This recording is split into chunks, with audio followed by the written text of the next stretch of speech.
अलैकुम वरहमतुल्लाहि वबरकातुहू। इन्नल हम्दलिल्लाहि नहमदुहु व नस्तईनुहु व नस्तगफिरुहु व नु'मिनु बिही व नतवक्कलु अलैहि व नऊज़ु बिल्लाहि मिन शुरूरि अनफुसिना व मिन सय्यिआति अमालिना। मन यहदिहिल्लाहु फला मुज़िल्ल लहु व मन युज़लिलहु फला हादिय लहु व नशहदु अल्ला इलाहा इल्लल्लाहु वहदहु ला शरीका लहु व नशहदु अन्न सय्यदना व मौलाना मुहम्मदन अब्दुहु व रसूलुहु। अम्मा बअदु फ़अऊज़ु बिल्लाहि मिनश शैतानिर रजीम। बिस्मिल्लाहिर रहमानिर रहीम।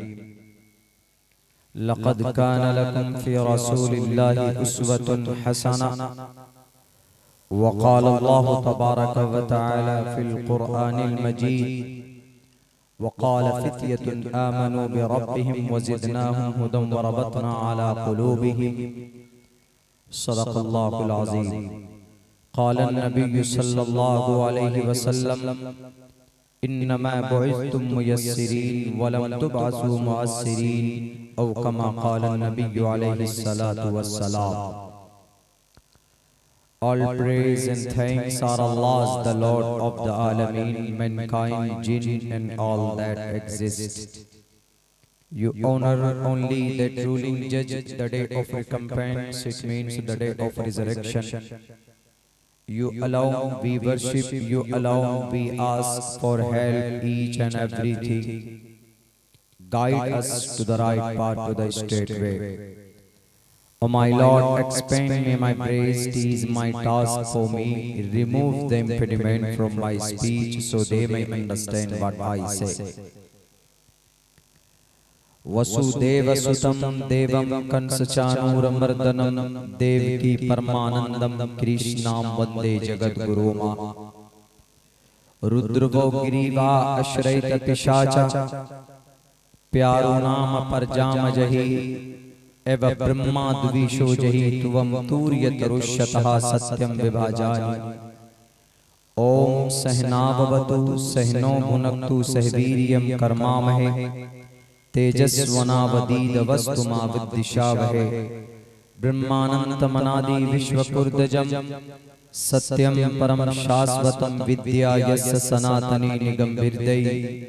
ओम शांति ओम शांति ओम शांति। जनाब सदर मोहतरम, स्टेज पर मुअज़्ज़ज़ उलमाए किराम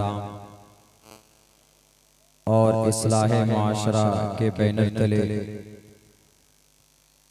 जमा होने वाले हमारे दीनी व ईमानी और समाजी भाइयों, नौजवान साथियों और पर्दे में बैठी हुई हमारे समाज के इज्जतदार माँ और बहनों,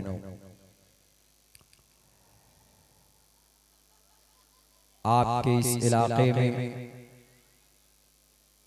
आपके इस दयार में शायद दूसरी बार हाजिरी का मौका मिला है। मेरे नाम के साथ बहुत सारे अल्फाज और अलकाब जोड़े गए। सच तो यह है कि मैं एक तालिबे इल्म हूं, अभी भी हुसूल इल्म के लिए मेहनत करता हूँ। मैं कोई बहुत बड़ा मुक़र्रिर नहीं हूँ, वह आपका हुस्न ज़न है। नाचीज़ के ताल्लुक से असल बात हमारे अकाबिर उलमाए किराम पेश करते हैं। इन अकाबिर उलमाए किराम की मौजूदगी में मुझ जैसे तालिबे इल्म का कुछ कहना वो ऐसा है जैसे कोई सूरज के सामने चिराग जलाने की कोशिश कर रहा हो, मगर अपनी ज़बान की इस्लाह की गर्ज से मैं कुछ कहना चाहता हूँ। कुरान और शरीयत के ताल्लुक से ज़रूरत महसूस हुई तो और भी शास्त्र हैं और भी ऑथेंटिक किताबें हैं, बुक्स हैं, इंशाअल्लाह वो भी पढ़कर आप लोगों को समझाने की कोशिश करूंगा। मेरे नाम के साथ एक लफ्ज चतुर्वेदी, ये एक तुहमत है, समझिए। जो जहां मैंने रहकर, जहां की दाल रोटी खाकर मैंने तालीम हासिल की है, वो निस्बत मेरे साथ लोग छोड़ देते हैं, ये ज्यादती करते हैं मेरे साथ। मैं अब्दुल्ला सालिम चतुर्वेदी ना लगाकर मेरे नाम के साथ ये जोड़ा जाए अब्दुल्ला सालिम। अगर लगाना हो तो कासमी लगाइए, बिकॉज आई कंप्लीटेड माई फजीला कोर्स इन 2011 दारुल देवबंद। सन 2011 की मेरी फरागत है। बहरुल उलूम हजरत मौलाना नियामतुल्लाह साहब मुस्लिम शरीफ हमने उनसे पढ़ी। बुखारी जिल्द अव्वल हजरत मुफ्ती सईद अहमद साहब मरहूम, और जिल्द सानी शेख अब्दुल हक, और तिरमिजी मौलाना अरशद मदनी मुफ्ती रियासत साहब। तो सन 2011 और 12 दारुल देवबंद में था मैं। तो ये खूबसूरत सी जो निस्बत है, इसको अलग मत कीजिए। चतुर्वेदी, ऋग्वेद, यजुर्वेद, सामवेद, अथर्ववेद, ये सिर्फ 4 किताबें नहीं, बल्कि जहां जिस ऑफिस में मैं बैठता हूं, मेरी लाइब्रेरी में आप देखेंगे वहां पे सारी मजहबी किताबें आपको दस्तयाब हो जाएंगी आसानी से। 4 वेद भी है, 7 शास्त्र भी है, और 18 पुराण हैं। भविष्य पुराण है, कल की पुराण है, मत्स्य पुराण है, भागवत पुराण है, आवास्था है, दसातीर है, तालमूद है, आदि ग्रंथ है। There are lots of authentic books are found in entire world. दुनिया के अंदर बहुत सारे धार्मिक शास्त्र किताबें हैं, आप भी पढ़ सकते हैं, आप भी रिसर्च कर सकते हैं। तो कहीं श्लोक बकदरे जरूरत मंत्र वगैरह पढ़ते हैं तो लोग जोड़ देते हैं अब्दुल्ला चतुर्वेदी। बहुत सी जगह पर लोग कंफ्यूज हो जाते हैं, वो कहते हैं कि आपके अब्बा क्या ब्राह्मण थे या आपके अब्बा हिंदू थे क्या मौलाना जो चतुर्वेदी लगाते। हमने कहा कि भाई मैं नहीं लगाता, मैं रिकमेंड नहीं करता हूँ, ये मेरा फैसला नहीं है, ये और लोग लगा देते हैं, लेकिन नहीं, अब्दुल्ला सालिम कासमी, इससे बेहतर खूबसूरत निस्बत मेरे साथ मेरे लिए कुछ और नहीं हो सकती। तो मेरे भाइयों, मेरे साथियों, मैं एक तालिब इल्म हूं। उमूमन मौजूदा वक्त में कुरान और शरीयत के ताल्लुक से, मजहब के ताल्लुक से, संविधान के ताल्लुक से, इतिहास और सीरत के ताल्लुक से जो बातें होती है उस पर मैं गुफ्तगू करता हूं। उमूमन ऐसा होता है, बहुत से लोग मसलहतन नहीं बोलते हैं किसी टॉपिक पर, बहुत से लोग डर जाते हैं, या बहुत से लोग किसी मजबूरी की वजह से नहीं बोल पाते हैं। मेरा एक ही सिद्धांत है। तिरमिजी में एक हदीस मैंने पढ़ी थी दौरे हदीस के साल में, उस वक्त से मैंने अपने नाम को भी बदला है। मेरा असल नाम सालिम कमर है, लेकिन अब्दुल्ला सालिम मैंने जब से लगाया, जब से मैंने वह हदीस पढ़ी, इन्ना हब्बल अस्माइ इल्लाह अब्दुल्ला अब्दुर्रहमान, तब से मैंने इसको लिंक किया अपने नाम के साथ। तो मैंने वहां पे पढ़ा, अगर कोई हक बात को छुपाता, हक बात अगर किसी जालिम जाबिर इंसान बादशाह के सामने कहता है, वो अफजलुल जिहाद, वो सबसे बड़ा जिहाद। और इस वक्त हक बोलना, सच बोलना, that is very important for us, हमारे लिए जरूरी है। अगर हम नहीं बोलते हैं हमारी शरीयत और कुरान के ताल्लुक से, तो लोग यकीनन आपको और आपके कुरान को मुजरिम समझते हैं। कुरान करीम की 24 आयत निकालने की कुछ दिन पहले कोशिशें बड़ी तेज हुई, कुछ लोग कंप्लेंट लेकर पहुंच गए सुप्रीम कोर्ट तक। अभी दिल्ली के अंदर एक प्रोग्राम, एक कॉन्फ्रेंस हुई, उस प्रोग्राम और उस कॉन्फ्रेंस में हजरत मौलाना अरशद मदनी साहब दामर बरकत, उनकी बात पर, उनकी तकरीर पर एक बड़ा वावेला हुआ। अब वहां पर बोलना और सच बोलना ये जरूरी है। अगर हम नहीं बोलते, हमारे मदारिस के ताल्लुक से, हमारी शरीयत के ताल्लुक से, हमारे अहकामे शरीया के ताल्लुक से गलत धारणा लोगों के अंदर बना दी गई है कि नहीं ये ऐसा नहीं ऐसा है, तो इन चीज को बोलना हमारी शरीयत ने हमको इजाजत दी है और हमको भारत का संविधान भी इजाजत देता है। ऐसा नहीं कि शरीयत में कुछ चीजें ऐसी है जो जायज हैं, लेकिन आप उसको मुस्लिम इस्लामिक जो कंट्रीज होती हैं उन्हीं में इंप्लीमेंट कर सकते हैं। लेकिन बोलना, हक बोलना, सच बोलना, बोलने की आजादी, ये सारी चीजें आपकी शरीयत में हैं और आपके भारत के संविधान, हमारे भारत के संविधान में freedom of expression, freedom of speech, article number 19 के अंदर सब कुछ मौजूद है। तो बोलना जरूरी है। मेरा एक ही सिद्धांत होता है, मैं कोशिश करता हूं जो हक बात है और जो सही बात है, जो शास्त्रों के अंदर जो छुपी हुई है, वो लोगों तक लाने की कोशिश की जाए। अल्लाह के नबी अलैहिस्सलातु वस्सलाम हमारे लिए रोल मॉडल है। हम भी जानते हैं, आप भी जानती, हमारी शरीयत भी कहती। अल्लाह का कुरान कहता है, लक़द कान लकुम फी रसूलिल्लाहि उस्वतुन हसना। बहुत छोटा पैगाम है, एक छोटी सी आयत का इसमें जो एक टुकड़ा है, माना इतना आप एक्सप्लेन कर सकते हैं कि आप अंदाजा नहीं कर सकते। आप इसको एक इबादत समझकर हम जहन में बिठाए हुए हैं, क्या मोहम्मद रसूलुल्लाह की जिंदगी की पैरवी करेंगे, उनकी जिंदगी, आप अलैहिस्सलाम की जिंदगी में एक मेथड है, एक आप अलैहिस्सलाम की जिंदगी एक उस्वा है सबके लिए। इसको और वसी कीजिए। हम लोग मोहम्मद रसूलुल्लाह की जिंदगी से दूर होते चले जा रहे हैं और जिसकी वजह से हम एक्सप्लेन नहीं कर पाते हैं।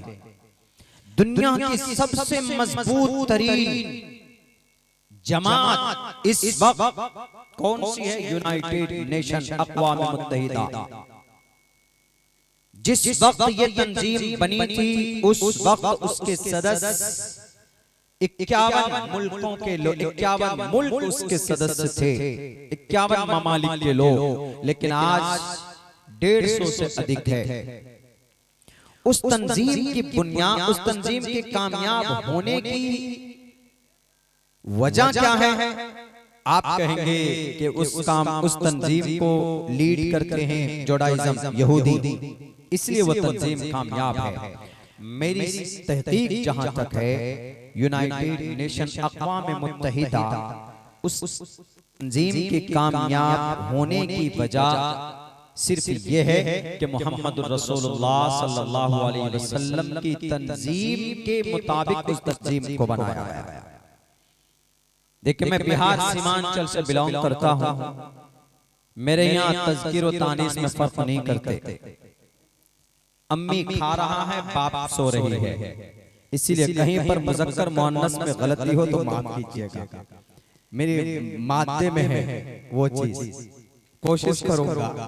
लेकिन उत्तर प्रदेश में तो बच्चा ये तमीज माँ के पेट से लेकर पैदा होता है। तो इसीलिए मैं पहले बता दूं, I belong to Seemanchal Bihar, just nearby Nepal, इसलिए तज़किर व तानीस में गड़बड़ी हो सकती। तो उस तंजीम के कामयाब होने की सबसे बड़ी मजबूत वजह यही है कि उस तंजीम को मोहम्मद रसूलुल्लाह सल्लल्लाहु अलैहि वसल्लम की तंजीम से अटैच किया गया।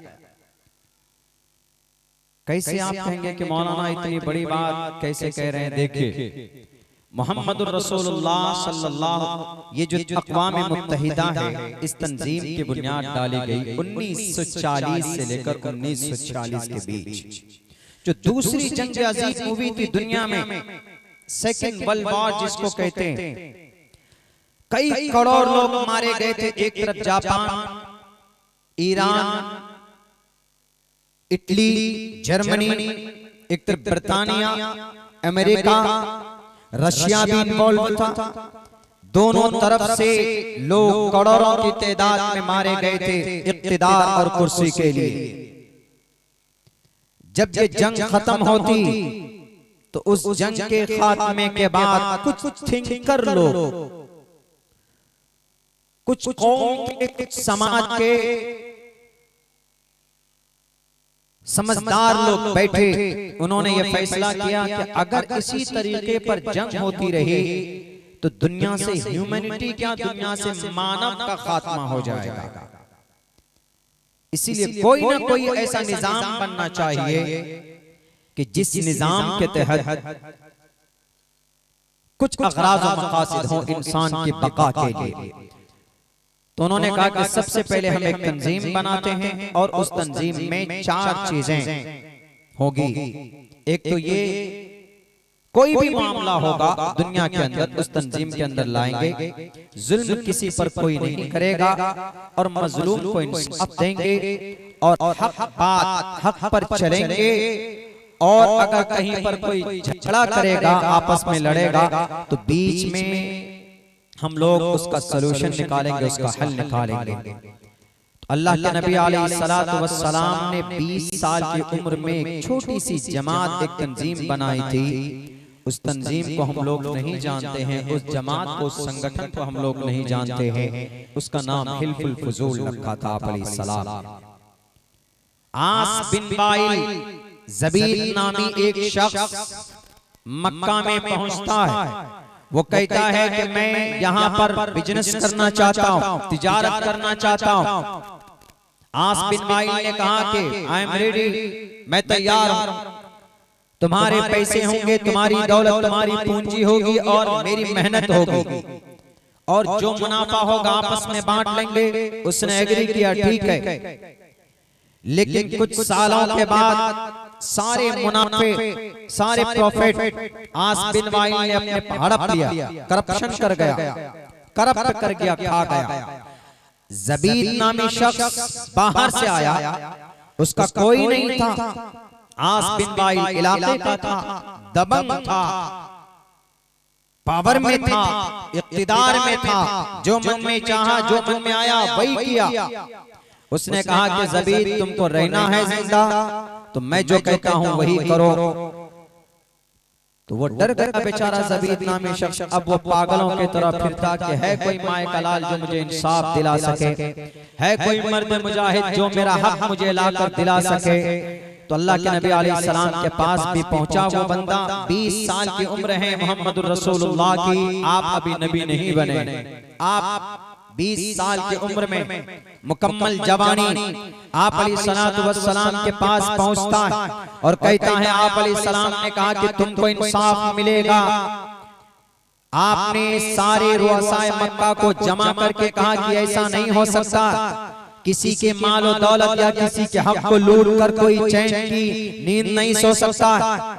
हम लड़ेंगे आस बिन वाइल से और ज़बीद को उनका इंसाफ दिलाकर रहेंगे। आप अलैहिस्सलाम मैदान में आए, आप अलैहिस्सलाम ने वो तंजीम बनाई और जिस वक्त आपको नबुव्वत मिली 20 साल की उम्र से लेकर 40 साल की उम्र तक आप तंजीम के बाज़ाब्ता सदस्य रहे, बाज़ाब्ता मुतहर्रिक एक फ़आल लीडर रहे। आप अलैहिस्सलाम ने उस तंजीम के बैनर तले खड़े होकर मजलूमों को इंसाफ दिलाया। आप अलैहिस्सलातु वस्सलाम जब नबुव्वत मिली, जब उस तंजीम से अलग हो रहे थे, तो मोहम्मद रसूलुल्लाह सल्लल्लाहु अलैहि वसल्लम ने कहा कि लोगों मैं इस तंजीम को नहीं छोड़ता।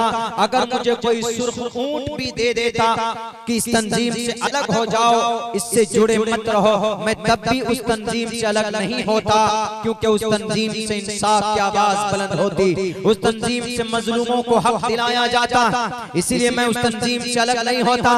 आज हम तंजीमों से जुड़े हुए होते, आज हम जमातों से जुड़े हुए होते, लेकिन मजलूमों के इंसाफ के लिए आगे नहीं बढ़ते। हम डर जाते हैं कि हाथ में हथकड़ी डालकर जेल के सलाखों के पीछे डाल दिया जाएगा। जेल के अंदर आपको डाला गया, आपको डाला जाता है, डालने की कोशिश की जाती है तो आप डर जाते। लेकिन याद रखना, अगर हक जानते हुए भी छुपाओगे, अगर हक बात नहीं बोलोगे, मजलूमों के इंसाफ के लिए खड़े नहीं होगे, तो मौजूदा रिसेंटली शेखुल इस्लाम हजरत मौलाना हुसैन अहमद मदनी का फरमान, वो कहते मुझे जालिम के ऊपर गुस्सा नहीं आता जितना गुस्सा मजलूम मजलूम पर आता है क्योंकि वो जुल्म को बर्दाश्त करता है, इसीलिए गुस्सा उस पर आता है। आप अलैहिस्सलातु वस्सलाम ने उस तंजीम के बैनर तले ज़बीब को इंसाफ दिलाया, किसी की हिम्मत नहीं थी कि कोई किसी के साथ नाइंसाफी करेगा, जुल्म ज़्यादती करेगा। इस तंजीम के लोग खड़े होते और फिर मजलूमों को इंसाफ दिलाया जाता था। आप अलैहिस्सलातु वस्सलाम नबूवत मिलने तक इसके सदस्य बने रहे। मुहम्मदुर रसूलुल्लाह सल्लल्लाहु अलैहि वसल्लम की इस बनाई हुई तंजीम के सेम पैटर्न के मुताबिक अक़वाम मुत्तहिदा यूनाइटेड नेशन के जिम्मेदारों ने ये कहा कि ये जो जंग अजीम हुई है, दूसरी बड़े जंग अजीम, करोड़ों लोग जो इनका खात्मा हुआ, आखिर ये निजाम कैसे थमेगा? किसी ने कहा कि कोई सिस्टम बनाना होगा, कोई निजाम अमल में लाना होगा। कहा कि रिसर्च करो, तहकीक करो, इंसानी तारीख में कोई ऐसा निजाम है कि जिस पर चलकर हम लोग वो तंजीम बना सकें, हम लोग वैसी जमात बना सकें। किसी ने कहा कि है, आपको देखना होगा, जीसस की जिंदगी देखिए, आप मूसा की जिंदगी देखिए, आप और भी मैसेंजर की जिंदगी देखिए, कहीं पर भी किसी की जिंदगी के अंदर आपको कामयाब इस तरह का अमल नहीं नजर आएगा। लेकिन मोहम्मद रसूलुल्लाह की जिंदगी उठाकर देखो, ये हिल्फुल फुजूल के पैटर्न के मुताबिक, नबी की बनाई हुई तंजीम के मुताबिक अक़वाम मुत्तहिदा ने अपनी तंजीम की बुनियाद डाली। और यही चार अग़राज़ और मक़ासिद हैं जो मोहम्मद रसूलुल्लाह सल्लल्लाहु अलैहि वसल्लम की तंजीम आज मुकम्मल स्ट्रिक्टली वो लोग अपने इस चारों अग़राज़ और मक़ासिद को लेकर अमल करते, काम करते। दुनिया के अंदर इनका नाम है और कामयाब तरीन जमात। आज हमारी जमातों के अंदर तो इंतशार, आज हमारे मोहल्लों के अंदर इंतशार, आज हमारी मसाजिद के अंदर इंतशार। और दुआ करते हैं कि अल्लाह आसमान से मदद नाजिल कर दे। याद रखो, अल्लाह की मदद जमात पर होती। अल्लाह के नबी मौजूद हैं जंगे उहद के मौके पर, लेकिन अल्लाह की नुसरत रुक जाती। क्यों? इंतशार की बुनियाद पर अल्लाह की मदद और नुसरत होती है, जमात पर होती। जब लोग यूनाइट होते, जो लोगों के अंदर, जब लोगों के अंदर यूनिटी होती है तो अल्लाह तबारक व तआला की तरफ से भी मदद होती। आज हम लड़ते रहे, आज हम एक इंच की मस्जिद बनाते रहे और अपने नहीं बोल सकता मैं खुलकर, लेकिन बहुत मजबूर मदरसा जला दिया जाता है। 114 साल पुराना मदरसा जला दिया जाता है। हमारी जुबान नहीं खुलती, हमारे 4000 किताबें जला दी जाती, हम बोल नहीं पाते। हक बात बोले, अगर आवाज बुलंद होती है तो चुपचाप बैठ जाते हैं कि मसलियत यही है कि खामोश रहो। क्यों नहीं हक बात बोलते? क्यों नहीं कानूनी कार्रवाई करते? अगर किसी इंसान को मारा जाता है, भारत के संविधान ने आपको परमिशन दी है। आर्टिकल नंबर 21 के अंदर कहा गया, साफ लफ्जों में कहा गया, साफ लफ्जों में आपकी रक्षा के लिए, आपकी रक्षा के लिए, आपकी हिफाजत के लिए आखिर हम लोग बढ़ जाते हैं। नबी पाक अलैहिस्सलाम के मेथड को छोड़ देते हैं, जिसकी वजह से we are going day by day down, नीचे चले जा रहे हैं। एक यहूदी एक तंजीम बनाकर right now, and this is very strongful unity in the world, दुनिया के अंदर। क्यों? मोहम्मद रसूलुल्लाह से लिंक हुए, आप अलैहिस्सलाम की बनाई हुई एक तंजीम के मेथड के मुताबिक उन्होंने बुनियाद रखी।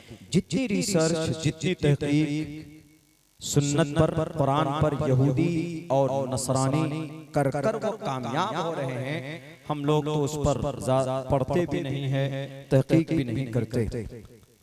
जस्तजू नहीं है हमें। हमारे नौजवानों को देख लीजिए, पीछे पड़े हुए समाज की बहु बेटियों को और फिर इस्लाम को बदनाम करते भी। दिल्ली के अंदर एक हादसा हुआ, कोई साहिल नाम का लड़का, कहा जाता मुस्लिम है, किसी लड़की को उसने चाकुओं से 15-20 बार करके उसको मौत के घाट उतार दिया। क्या है? आपने ये करतूत, आपने ये अमल किया, लोग यूं सोचते हैं कि इस्लाम में जायज है, ये इस्लाम में लव जिहाद जायज है, इस्लाम में गैर मुस्लिम की बेटी को पटाकर उससे शादी करना, उसको बैना फुसला कर, ये बड़ा जिहाद है। लोग यही समझते हैं, हालांकि ये बात तो मुकम्मल है। कोई शक नहीं है इसमें। हमारे उलमा बैठे हैं, अगर कोई मुस्लिम लड़का किसी गैर मुस्लिम लड़की से 100 मर्तबा कहे कबिल तो 100 मर्तबा काजी साहब उसको निकाह पढ़वाए, निकाह कयामत की, कयामत तो आना आसान है, कयामत तो आ जाएगी, लेकिन निकाह नहीं हो सकता उसका। क्यों है ही नहीं। मुस्लिम लड़का बीवी, उनका बीवी जिससे निकाह करेंगे मुस्लिम लड़की होना जरूरी है। इस्लाम में तो जायज ही नहीं धोखा और फ्रॉड, लेकिन हमारे नौजवान गलत रास्ते पर चल कर ऐसी हरकतें करते। अरे बेटी का सम्मान कुरान में है, बेटी का सम्मान वेदात में भी है। अल्लाह के नबी अलैहिस्सलाम का फरमान है, बेटी है सही परवरिश करो तो कल क़यामत में मेरे साथ ऐसे खड़े होगे, ऐसे मिलाकर क्लोजली जैसे अटैच्ड है ये दोनों उंगली। बेटी है, बेटी का सम्मान करो, सही परवरिश करो, सही उनकी तरबियत करो, कल क़यामत में मेरे साथ तुम ऐसे खड़े होगे, ऐसे मिलकर। वेदों में भी यत्र नार यस्तु पूजन्ते रमन्ते तत्र देवता तत्र तास्तु न पूजन्ते न रमन्ते न तत्र देवता। यत्र नारी अस्ति, अस्ति फैलना किस है, हेल्पिंग वर्ब बोल सकते हैं। यत्र नारी अस्ति, जहां पर नारी रहती है। अहम अब्दुल्ला सालिम अस्ति, मैं अब्दुल्ला सालिम यहाँ पर बैठा हुआ है, मैं बैठा हुआ है, मैं बैठा हुआ हूँ, हम बैठे हुए हैं। यत्र नारी यस्तु पूजन्ते, पूजन्ते तस्निया का है, पूजन्ते रमन्ते, पूजन्ते तस्निया, बेटी की कोई इज्जत करता है इसलिए तस्निया, एक इज्जत करने वाला, एक जिसकी इज्जत की जा रही है उसकी। पूजन्ते, बेटी है घर में उसकी इज्जत की जाती है। रमन्ते, तो उस इज्जत करने वाले शख्स पर रमन्ते ईश्वर की कृपा, रमन्ते आती है ईश्वर की तरफ से। क्यों बेटी की इज्जत कर रहा है। यत्र नारी अस्ति पूजन्ते रमन्ते तत्र देवता, उसके देवता का, उसके तत्र, उसके देवता का, तत्र देवता, तत्र तास्तु न पूजन्ते न रमन्ते, ना लग गया माँ और ला का काम करता है, ना नहीं के लिए, नॉट के लिए काम करता है। न रमन्ते तत्र देवता तत्र तास्तु न रमन्ते न पूजन्ते न तत्र देवता, तो फिर उस घर के अंदर देवता नहीं आते। कहां, जहां बेटी की इज्जत नहीं होती। तो हमारे नौजवान गलत रास्ते पर चले जाते, गलत ट्रैक पर चले जाते, और आपके इस अमल को कुछ लोग समझ बैठते हैं कि इस्लाम में शायद ये जायज है, इस्लाम में शायद ऐसा करना जायज है। बिल्कुल जायज नहीं। इस चीज को बोलना हमारे लिए जरूरी, हमें बताना जरूरी है कि अगर हमारा नौजवान ऐसा करता है तो गलत करता है। इस्लाम में, शरीयत में इसकी इजाजत बिल्कुल नहीं। हमें मोहम्मद रसूलुल्लाह की सुन्नत के मुताबिक जिंदगी गुजारनी चाहिए। मेरे नौजवानों, जो गलतफहमियां पैदा की जाती है उनको सपोर्ट मत करो। वो गलतफहमी पैदा करते हैं, आपका अमल मोहर लगा देता, आपका फैल बिल्कुल बिल्कुल ये जायज नहीं है। बहुत से जगहों के ऊपर आप अगर किसी का मर्डर करते हैं, किसी का कत्ल करते हैं, तो कुछ लोग समझते हैं, कहते हैं कि देखो ये कुरान में ऑर्डर है मुसलमानों के लिए, और मुस्लिम नौजवान गलत रास्ते पर जा रहे हैं। गलत रास्ते पर मुस्लिम नौजवान जाता है, वो समझता है कि कुरान में ऑर्डर है। अभी जो मदरसा जलाया गया बिहार का, बिहार शरीफ नालंदा का 114 साल पुराना मदरसा, बात निकल कर आई मदरसा क्यों जलाया जी? उन्होंने कहा कि हमने इसलिए मदरसा जलाया, इस मदरसे में कुरान पढ़ाया जाता। कुरान पढ़ाते और कुरान करीम के अंदर वही 24 आयत है ना।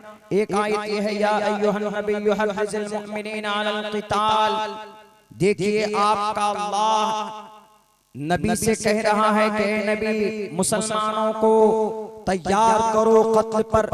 अलग से जोड़ते हैं वो, अलग से, कुछ नफरती चिंटू, कुछ सब नहीं। हमारे सनातन धर्मी भाई शांत है, आज भी इस मुल्क के अंदर वो समझदार है, लेकिन कुछ नफरती चिंटू वो अपने जाती फायदे के लिए वो कहते हैं, देखिए या अय्युहन नबिय्यु हर्रिज़िल मुमिनीना अलल क़िताल, ए नबी हिंदुओं को कत्ल करने पर मुसलमानों को तैयार करो। गलत तर्जमा, ये तर्जमा नहीं है। लेकिन वो कहता है कि नहीं, इस कुरान में यही आर्डर है, इसलिए हमने कुरान मदरसे को जलाया और मदरसे में कुरान पढ़ाया जाता है। 4000 किताबें जलाई है भी, अभी हम पूरे भारत के मदरसों को जला देंगे, कुरान को जला देंगे, किताबों को जला देंगे, उनका ये कहना। लेकिन गलत फहमी में नहीं पढ़े, वो नहीं समझे कि सही मतलब क्या है। या अय्युहन नबी हर्रिज़िल मुमिनीना अलल क़िताल, और वो कहते हैं कि ये तो एक आयत है। दूसरी आयत देखिए, दूसरी आयत में है वअइद्दू लहुम मस्ततातुम मिन कुव्वा। कुरान में ये कहा जा रहा है कि हिंदुओं के खिलाफ तीर तलवार लेकर तैयार रहो लड़ने के लिए। गलत तर्जुमा। तीसरी आयत पेश करता देखिए, तीसरी आयत में फक्तुलुल मुशरिकीन हैसु वजदतुमुहुम। काफिर नहीं, वो तर्जुमा करते हिंदू को जहां पाओ वहीं कत्ल कर दो। ये भी गलत तर्जुमा है, छेड़छाड़ है। और कहते हैं देखिए, सबसे बड़ी बात तो ये एक आयत और भी पेश करते हैं, कहते देखिए 19-24 में से एक आयत यह है, फकुलू मिम्मा गनिमतुम, लूटो और खाओ। हिंदू भाइयों के माल को लूटो और खाओ, वो तर्जुमा करते। बोलो, ये गलत मलत करके तोड़ मड़ोड़ कर पेश करके वो अपना एक जवाज का रास्ता निकालते हैं जो गलत है। मैं अभी वैदात की रोशनी में समझाऊंगा कि इन आयत का क्या मतलब। या अय्युहन नबिय्यु हर्रिज़िल मुमिनीना अलल क़िताल, इसके ताल्लुक से ऋग्वेद का, अथर्ववेद का एक मंत्र पढ़ा जाता है, रुद्रभू ग्रीवा अशरैत पिशाचा, और वो दूसरी पढ़ते हैं वअइद्दू लहुम मस्ततातुम मिन कुव्वा। इसके ताल्लुक से पढ़ा जाता है एव ब्रह्मा दुबीशो जही, अथर्ववेद का मंत्र। तीसरी आयत पढ़ते हैं वो फक्तुलुल मुशरिकीन हैसु वजदतुमुहुम, इसके ताल्लुक से अथर्ववेद का तीसरा मंत्र है एव ब्रह्मा प्यारो नाम पर जाम जही, वो चौथी आयत पढ़ते फकुलू मिम्मा गनिमतुम। ऋग्वेद अथर्ववेद का चौथा मंत्र है जो समझाता है और कहता है कि तुवम तूर्य तरुष्यतः सत्यम विभाजानी। मैं एक्सप्लेन करूंगा, बताऊंगा, लेकिन थोड़ी देर से। सही बात क्या, कुरान के इन आयत की शान नुज़ूल क्या है, इन आयत का मकसद क्या है। जब तक प्रीवियस आगे पीछे से नहीं समझेंगे तो कुरान समझ में नहीं आएगा, उनके आयत का मंशा समझ नहीं सकते आप। एक टुकड़ा ले लोगे बीच में, उसके बाद लेकर डांस करते रहोगे तो कोई फायदा नहीं है। और इन मदरसों और इन मस्जिद और इन किताब को जलाने से कोई फायदा नहीं होगा। पढ़ा जाए, पहले ग्रंथों को पढ़ो। अपने अपने ढोंगी, जितने भी ढोंगी लोग हैं बोलते हैं कि हम शास्त्री हैं, हम अपने शास्त्रों को जानते, वो नहीं जानते।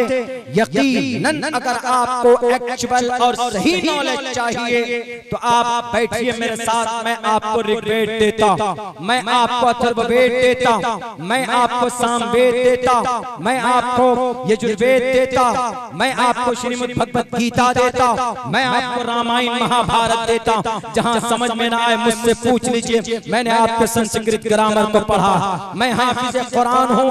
एक तरफ से कुरान करीम की आयत पढ़ूंगा और एक तरफ से आपके श्लोक को पढ़कर समझाऊंगा। 1 इंच के बराबर भी कोई फर्क पैदा नहीं कर सकता कोई माए का लाल। अगर कोई करता है तो नफरती, उसको समझ में नहीं आया इसीलिए वो ऐसा करता। इसीलिए किसी की बातों को न मानकर अपने शास्त्रों को पढ़ने की ताकत पैदा करो, ताकि आपको सही बात समझ में आए कि शास्त्रों के अंदर क्या लिखा है। हमारे कुरान में अल्लाह तबारक व तआला ने जो ऑर्डर दिए नबी पाक अलैहिस्सलातु वस्सलाम के ताल्लुक से, वो इंसानों की भलाई के लिए, अल्लाह के नबी अलैहिस्सलाम के लिए अल्लाह तबारक व तआला ने कहा लक़द काना लकुम फी रसूलिल्लाहि उस्वतुन हसना। इस जमीन के ऊपर बसने वाले इंसानों मुहम्मदुर रसूलुल्लाह के अंदर एक उस्वा है, एक रोल मॉडल है मुहम्मदुर रसूलुल्लाह। एक आदमी सवाल करता है कि मौलाना अब्दुल्ला साहब कैसे, I want to be a great businessman in the world, दुनिया के अंदर बड़ा ताजिर बनना चाहता हूं, लेकिन कैसे बनूं? सवाल करता है कोई, तो आप क्या जवाब देंगे? आप कहेंगे कि अदानी जी, अंबानी जी, इनकी जिंदगी पढ़ो, इनकी मेहनत पढ़ो, क्योंकि ये लोग मेहनत कर कर कर कहां तक पहुंचे। आप यही मशवरा देंगे। कोई नहीं कहेगा कि नहीं मोहम्मद रसूलुल्लाह तो आप तो फाका करते थे, आपके पास तो कुछ भी नहीं था, आप कैसे इकोनॉमिस्ट हो सकते हैं? मोहम्मद रसूलुल्लाह कैसे तिजारत के ऊपर उनको कोई दस्तरत हासिल नहीं थी, कैसे वो दे सकते उनकी जिंदगी के अंदर? हम कहाँ ढूंढ सकते? हमें अगर तिजारत में कामयाब होना हो, आप जो बोल रहे हैं कि अल्लाह के नबी की जिंदगी में एक उसवा है, आप नौजवानों को पढ़कर सुनाते हैं कि मोहम्मद रसूलुल्लाह की जिंदगी की पैरवी करो, तुम ताजिर बनना चाहते हो, हम ताजिर बनना चाहते हैं, तो मोहम्मद रसूलुल्लाह की जिंदगी की कैसे पैरवी करें? मेरे भाइयों, मोहम्मद रसूलुल्लाह सल्लल्लाहु अलैहि वसल्लम सिर्फ नबी नहीं थे, आप अलैहिस्सलाम सिर्फ पैगंबर नहीं थे, आप अलैहिस्सलाम सिर्फ इबादत का तरीका बताने नहीं आए थे, आप अलैहिस्सलातु वस्सलाम सिर्फ कुरान की तफसीर अहादीस अपने अमल करके बताने के लिए नहीं आए थे। इबादत के अल्लाह के सामने में ये अल्लाह का ये फरमान है, अमल करोगे तो अल्लाह के करीब बन जाओगे, है सब कुछ है, एक्सेप्टेड ऑल थिंग्स, इसमें कोई शक नहीं है। लेकिन अगर दुनियावी एतबार से आप अगर इसको समझना चाहते, क्या मोहम्मद रसूलुल्लाह की जिंदगी में अगर उनकी जिंदगी में कोई तिजारत बनना ढूंढे कि how can I be a successful person in the according to the last prophet Muhammad sallallahu alaihi wasallam in the economic हम तिजारत के अंदर कामयाब बनना चाहते। मोहम्मद की जिंदगी के अंदर कहा आपने कब तिजारत किया? आप अलैहिस्सलातु वस्सलाम कब दुकान में बैठे? आप अलैहिस्सलाम शेयर मार्केट में कब गए? आप अलैहिस्सलातु वस्सलाम की जिंदगी के अंदर तिजारत नहीं है, जिसकी जिंदगी जब हम मान करके हम कामयाब होंगे है, उस नजरिए से देखना पड़ेगा। बल्कि आप अलैहिस्सलातु वस्सलाम तो 20 साल की उम्र में, बल्कि 16 साल की उम्र से आपने शुरुआत की थी, और 20 साल की उम्र में दुनिया का सबसे बड़ा ताजिर का खिताब मोहम्मद रसूलुल्लाह सल्लल्लाहु अलैहि वसल्लम को दिया गया था। नबूवत 40 साल की उम्र में मिली, लेकिन 20 साल की उम्र में आप दुनिया के बड़े ताजिर बने थे। हमारे नौजवान तो 20 साल की उम्र में सलमान खान की फिल्में ढूंढता, शाहरुख खान का गाना ढूंढता कि सलमान खान की कौन सी फिल्म रिलीज होगी कि हम हमको ट्रेन करेंगे तो हम वो फिल्में हिट हो जाएंगी, कभी फिक्रमंद नहीं होते। आप अलैहिस्सलाम 20 साल की उम्र में है मेरे नौजवानों, आप अलैहिस्सलाम ने व्हाट्सएप ग्रुप बनाना नहीं शुरू किया था, आप अलैहिस्सलाम ने फेसबुक पेज नहीं लॉन्च किए थे, बल्कि आप अलैहिस्सलातु वस्सलाम ने जमीन से जुड़कर आप अलैहिस्सलाम ने अपनी जिंदगी के अंदर एक मिसाल कायम किया था। 20 साल की उम्र में मोहम्मद रसूलुल्लाह सल्लल्लाहु अलैहि वसल्लम एक यहूदी से पैसे लेते और कहते उस यहूदी से पैसे लेकर, रुपए लेकर कर्ज आप तिजारत का काम शुरू करते, आप बिजनेस का काम शुरू करते, और पैसा आने के बाद यानी माल फरोख्त करने के बाद जो उनका मुतय्यना रकम है आप वो रकम उनको पहुंचाते। और फिर वो शख्स क्या कहता है? आप अलैहिस्सलाम की अमानतदारी को देखकर, आप अलैहिस्सलाम की अमानतदारी को देखकर वो यहूदी कहता, ऐ मोहम्मद, आपसे बड़ा अमानतदार मैंने नहीं देखा, आपसे बड़ा सादिक मैंने नहीं देखा। उलमा बैठे हैं, झूठा नहीं हो सकता हो। अल्लाह के नबी अलैहिस्सलाम को अल अमीन और सादिक का खिताब अगर किसी ने दिया है तो उस यहूदी ने दिया है। तिजारत की दुनिया में अमानतदारी के साथ तिजारत करने की वजह से आज उनको कहा जाता है वो बड़ा ताजिर। अरे एनएफटी की दुनिया में शेयर मार्केट को खरीद कर वो 600 नंबर से लेकर दूसरे नंबर तक अडानी पहुंचा है और अंबानी पहुंचा होगा, लेकिन मोहम्मद रसूलुल्लाह ने मेहनत कर और पूरी ईमानदारी के साथ आप अलैहिस्सलातु वस्सलाम को एक दुश्मन, एक यहूदी कहता है, ए मोहम्मद, आपसे बड़ा इस दुनिया के अंदर मैंने अपनी जिंदगी के अंदर अमानतदार मैंने नहीं देखा। आप जो लेते हैं, आपके पास जो रखता है मुकम्मल वही देते हैं, और आप जो बोलते हैं, जब भी बोलते हैं आप सच बोलते हैं, आप कभी झूठ नहीं बोलते। as-सादिक अल-अमीन। आप अलैहिस्सलाम की दुनिया, आप अलैहिस्सलाम की जिंदगी को फॉलो करोगे तो तिजारत के अंदर भी मोहम्मद रसूलुल्लाह आपको रहनुमाई रहबरी करते हुए मिलेंगे। ये है लक़द काना लकुम फी रसूलिल्लाहि उस्वतुन हसना। मोहम्मद की जिंदगी में तिजारत भी, मोहम्मद की जिंदगी में वकालत भी है, मोहम्मद की जिंदगी में अदालत भी है, मोहम्मद रसूलुल्लाह की जिंदगी में ह्यूमैनिटी भी है। लेकिन वो चीज हमें लोगों के सामने पेश करना होगा। हमारे नौजवानों, आपको मैदान में आना होगा। लोग तो खामखा एतराज कर देते हैं, बोल देते हैं कि नहीं, मोहम्मद की जिंदगी तो सिर्फ इबादत तक के लिए महदूद है, आप हमारी रहनुमाई रहबरी नहीं कर सकते मॉडर्न जमाने में। अरे मॉडर्न लोग आज कॉपी करते मोहम्मद रसूलुल्लाह को, आज कॉपी करते। आज आप अलैहिस्सलाम तो 1450 साल पहले बता करके गए। आज बुलेट ट्रेन पे बैठते हैं आप, हवाई जहाज पे बैठते हैं, तो आप कहते हैं कि आप मौलाना आप आए नबी की बात देकर। हम नबी की सुन्नत के मुताबिक अगर जिंदगी गुजारेंगे तो हमको यहाँ से अगर दिल्ली जाना होगा, हाउ कैन आई ट्रैवल, जल्दी जाना है हमको। जैसे हम अपने घर से आज 11 से 12 घंटे में पहुंचे हैं बाई रोड, 650 किलोमीटर दूर है, 12 घंटे लग गए। लेकिन अगर यहाँ हम आपके इसी बस्ती से हम गधे या ऊंट पर सवार होकर अगर हम जाएं तो मेरे ख्याल से महीनों लग सकते। आप कहेंगे कि मौलाना हम यहाँ से दिल्ली जाना चाहते हैं और मोहम्मद की सुन्नत के मुताबिक अगर जाएंगे तो महीनों लग जाएंगे, क्योंकि मोहम्मद रसूलुल्लाह सल्लल्लाहु अलैहि वसल्लम ऊंट पर सवारी करते थे या गधे के ऊपर सवारी करते थे या घोड़े पर सवार होकर सवारी करते थे, आप चलते थे। तो आप कहेंगे कि हाउ इज पॉसिबल, कैसे हो सकता मोहम्मद रसूलुल्लाह की जिंदगी में हमारे लिए गुस्वा कैसे हो सकता। हमें तो हवाई जहाज या फिर वो वंदे भारत बुलेट कौन कौन सी ट्रेनें लॉन्च हो गई है। जब भी हो गया वो उड़ीसा के अंदर बड़ा हादसा, बालेश्वर के अंदर उस इलाके में जाना होता है। फारूक दिलकश साहब उधर के बहुत मशहूर और मकबूल शायर हैं, उस इलाके में जाते तो वहां पर कम से कम 300 लोग मर गए वो ट्रेन के आपस में। उसकी वजह से तो तेज रफ्तारी की वजह से इस तरह के हादसात होते हैं, कुछ टेक्निकल इश्यूज होते हैं, उसकी वजह से हादसात होते हैं। लेकिन अगर हम सफर करना चाहें मोहम्मद रसूलुल्लाह के मुताबिक तो लोग कहेगा कि अरे मौलाना आपके मोहम्मद तो 1450 साल पहले थे, हम मानते हैं, लेकिन right now today we have to follow the airplane, we have to follow the Air India, Jet Airways, वो तो इंडिगो, स्पाइस जेट, विस्तारा, ये फ्लाइट में हमें जाना होगा तभी जल्दी में पहुंच पाएंगे। और फ्लाइट से मोहम्मद रसूलुल्लाह ने सफर ही नहीं किया।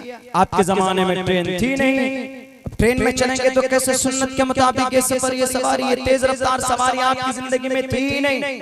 तेज रफ्तार सवारी पर बैठकर हम कैसे सफर कर सकते हैं। आप तो बोलते हैं मोहम्मद के तरीके के मुताबिक करो, मोहम्मद के तरीके के मुताबिक जिंदगी गुजारो, कैसे होगा, अभी तो कुछ है ही नहीं। वो सारी चीजें बेवकूफ 3-4 महीने लग जाएंगे अगर हम गधे के ऊपर यहाँ से दिल्ली की सवारी करें तो। लेकिन मोहम्मद रसूलुल्लाह की जिंदगी के अंदर वो चीज पाई जाती है। आप अलैहिस्सलाम ने तेज रफ्तार सवारी पर बैठकर सफर किया है कि नहीं किया। कयामत की सुबह तक कोई माए का लाल इतनी तेज रफ्तार सवारी पर बैठकर सवार नहीं कर सकता। तुम बना लो हवाई जहाज, हवाई जहाज की स्पीड भारत की नहीं पूरी दुनिया के अंदर ज्यादा से ज्यादा 1500 किलोमीटर 1 घंटे के अंदर जो फ्लाइट्स होती हैं, जो पैसेंजर को लेकर चलती, रॉकेट ज्यादा से ज्यादा 3000 किलोमीटर। और स्पेस पे जाएं आप, चांद पर जाएं तो थोड़ी और बहुत तेज रफ्तार से आप जा सकते। बुलेट ट्रेन पे आप चढ़े 1 घंटे में 350 किलोमीटर जा सकते हो। वंदे भारत पर चढ़ो तो 1 घंटे के अंदर ज्यादा से ज्यादा आप 1 घंटे में 120 किलोमीटर दूर, 135 किलोमीटर दूरी का सफर तय कर सकते हो। इससे ज्यादा नहीं, 1000 किलोमीटर 1 घंटे के अंदर आप सफर कर सकते हैं आप नॉर्मल फ्लाइट पे। लेकिन मोहम्मद रसूलुल्लाह जिस सवारी पर बैठकर 1450 साल पहले सफर किया है, दुनिया वालों लाओ ऐसी सवारी पेश करो। बुर्राक जिस पर बैठकर आप अलैहिस्सलातु वस्सलाम मक्कतुल मुकर्रमा से आप बैतुल मक़दिस गए, आप अलैहिस्सलातु वस्सलाम वहां से आपने आसमान का पहले आसमान, दूसरे आसमान, तीसरे आसमान, चौथे आसमान आसमान और नहीं मालूम जना कहां कहां का सफर आपने किया है। सुम्मा दना फतदल्ला फकाना क़ाब क़ौसैन औ अदना। इस ब्रह्मांड को बताने बनाने वाला उस परमात्मा ने जिसने इस ब्रह्मांड को सजाया, जिसने इस पूरे संसार को बनाया, कोई माए का लाल उससे मिलकर नहीं आया। बड़ा से बड़ा साधु बन जाए, बड़ा से बड़ा अल्लाह का वली बन जाए, मुमकिन है, ये बात कही जा सकती है दलील की रोशनी पर। अल्लाह की मईयत किसी को हासिल नहीं हुई, अल्लाह के करीब बैठकर कोई नहीं आया है। लेकिन ये अगर मकाम या मर्तबा किसी का है, दुनिया की सबसे तेज रफ्तार सवारी पर बैठकर अगर कोई माए का लाल आया, किसी ने बच्चा ने, किसी माँ ने वो बच्चा पैदा किया, वो जन्म दिया, तो वो आमना का लाल मोहम्मद रसूलुल्लाह सल्लल्लाहु अलैहि वसल्लम है। आज हवाई जहाज बनाकर इतराते हो, आज रॉकेट पर बैठकर इतराते हो, वंदे भारत ट्रेन चलाकर तुम एहसान जताते हो। बचा नहीं सकते दो ट्रेनों को, 300 लोग मर गए। एक तरफ वो ढोंगी बैठकर दावा करता कि हमको भविष्यवाणी होती, हम भविष्यवाणी करते, हमारे पास दिव्य शक्ति है। तो कहां सो गए थे तुम गधे की तरह टांग फैलाकर? तुम्हारे पास भविष्यवाणी तुम कर देते, बता देते दिव्य शक्ति की रोशनी में कि अब वहां बालेश्वर के अंदर में ट्रेन हादसा होने वाला है। बालेश्वर स्टेशन मास्टर से कि तुम कुछ न कुछ करो, यहाँ पर ट्रेन हादसा होने वाला। सस्ती लोगों की पॉपुलैरिटी हासिल करने के लिए कि नहीं जनाब मेरे पास दिव्य शक्ति, मेरे पास ईश्वर की तरफ से वाणी होती। झूठ बोलते हो, किसी भी ग्रंथ के अंदर ये बात लिखी भी नहीं है कि किसी मनुष्य को ये मकाम हासिल हो सकता। हाँ हो सकता, सिर्फ कल के अवतार को हो सकता है, जो कलयुग में 14 तकरीबन साढ़े 1450 साल पहले जिनका जन्म हो चुका है और जो आ चुके हैं इस धरती के ऊपर, उस कल की अवतार को हो सकता है ईश्वर के तरफ से दिव्य शक्ति हो सकती। अगर यकीनन तुम्हारे पास दिव्य शक्ति थी तो इतने बड़े हादसे को क्यों नहीं बचाया? अगर जानते थे नहीं बताया तुमने, तो इसका मतलब देश से तुमने गद्दारी की है। तुमको देश पर रहकर बैठकर एक सच्चे नागरिक होने की दलील प्रूफ तुमको नहीं दिया जा सकता, क्योंकि होते हुए जानते हुए भी तुमने इंसानों को बचाने की कोशिश नहीं की। मेरे भाइयों, लोग तेज रफ्तार सवारी पर बैठकर इतराते हैं। हमारे नबी तो चंद सेकंडों के अंदर पहले आसमान, दूसरे आसमान, तीसरे आसमान, चौथे आसमान, पांचवें आसमान, छठे आसमान, सातवें आसमान, अर्शे मुअल्ला तक सुब्हानल्लज़ी असरा बिअब्दिही लैलन मिनल मस्जिदिल हराम। कहो अमेरिका से या कहो जर्मनी और इटली से कि तेज रफ्तार सवारी बना सकते हो, जो जहां तक निगाह देके वहां तक उसकी रफ्तार हो, उसकी पहले उसका पहला कदम पड़े, बना सकते हो। सबके सब घुटने टेक देंगे, लेकिन मोहम्मद रसूलुल्लाह सल्लल्लाहु अलैहि वसल्लम ऐसी तेज रफ्तार सवारी पर बैठकर आप सवारी करके आ चुके हैं। यह है लक़द काना लकुम फी रसूलिल्लाहि उस्वतुन हसना। इसी को देखकर आज लोग तेज रफ्तार सवारियां बना रहे हैं। कौन? यहूदी जुडाइज़म। लेकिन हम ही लोग ऐसे हैं, हमारे नबी, हम लोग बिल्कुल खाली, बिल्कुल बेबहरा। 20 साल की उम्र में ताजिर का द ग्रेटेस्ट ताजिर, हमारे नौजवान 20 साल की उम्र में गलत रास्ते पर चले जाते, नशा करते। नशा अल्लाह ने जवानी किस लिए दी? हजरत अब्दुल्लाह इब्न अब्बास रज़ियल्लाहु ताला अन्हु उलमा बैठे हैं, 16 साल की उम्र में तफसीर के इमाम बन गए थे। अब्दुल्लाह इब्न अब्बास मुफस्सिरीन के खिलाफत तफसीर में उनका कलम रुक जाता है जब हजरत अब्दुल्लाह इब्न अब्बास की कोई रिवायत सामने आ जाए, उनकी तफसीर जब सामने आ जाती। कितने साल की उम्र में नौजवानों? 16 साल की उम्र।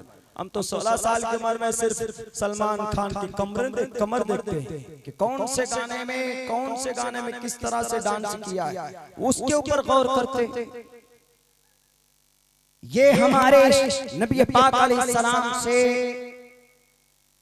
उनकी सुन्नत से हम दूर होते चले जा रहे हैं। एक सुन्नत पर अगर अमल करोगे जवानों, 100 शहीदों का सवाब मिलेगा। पढ़िए, मन अहया सुन्नती इंद फसाद उम्मती फलहु अज्रुन यतिशै। दुनिया कामयाब नहीं है, आपके नबी की कॉपी करके वो कामयाब है। वो लोगों को नहीं बताते, आपके नबी की कॉपी कर कर वो कामयाब। इस देश के अंदर एक बहुत बड़ी तंजीम है, नाम नहीं लूंगा, सक्सेस है, कामयाब है। क्यों? यूनिटी। और हम हैं यूनिटी जहां हमारे में होना चाहिए, हम यूनाइट नहीं। हम हर जगह पर बैठे हुए, हर जगह पर अलग अलग है, मजहबी, धार्मिक, दुनियावी, हर एतबार से बैठे हुए। हम सही जवाब नहीं दे पाते, सही पैगाम नहीं दे पाते। अल्लाह के नबी अलैहिस्सलातु वस्सलाम, मेरे नौजवानों, एक हदीस है, आपको कल क़यामत में पूछेगा, शाबुन नशा फी इबादतिल्लाह फहुवा फिल जन्नह।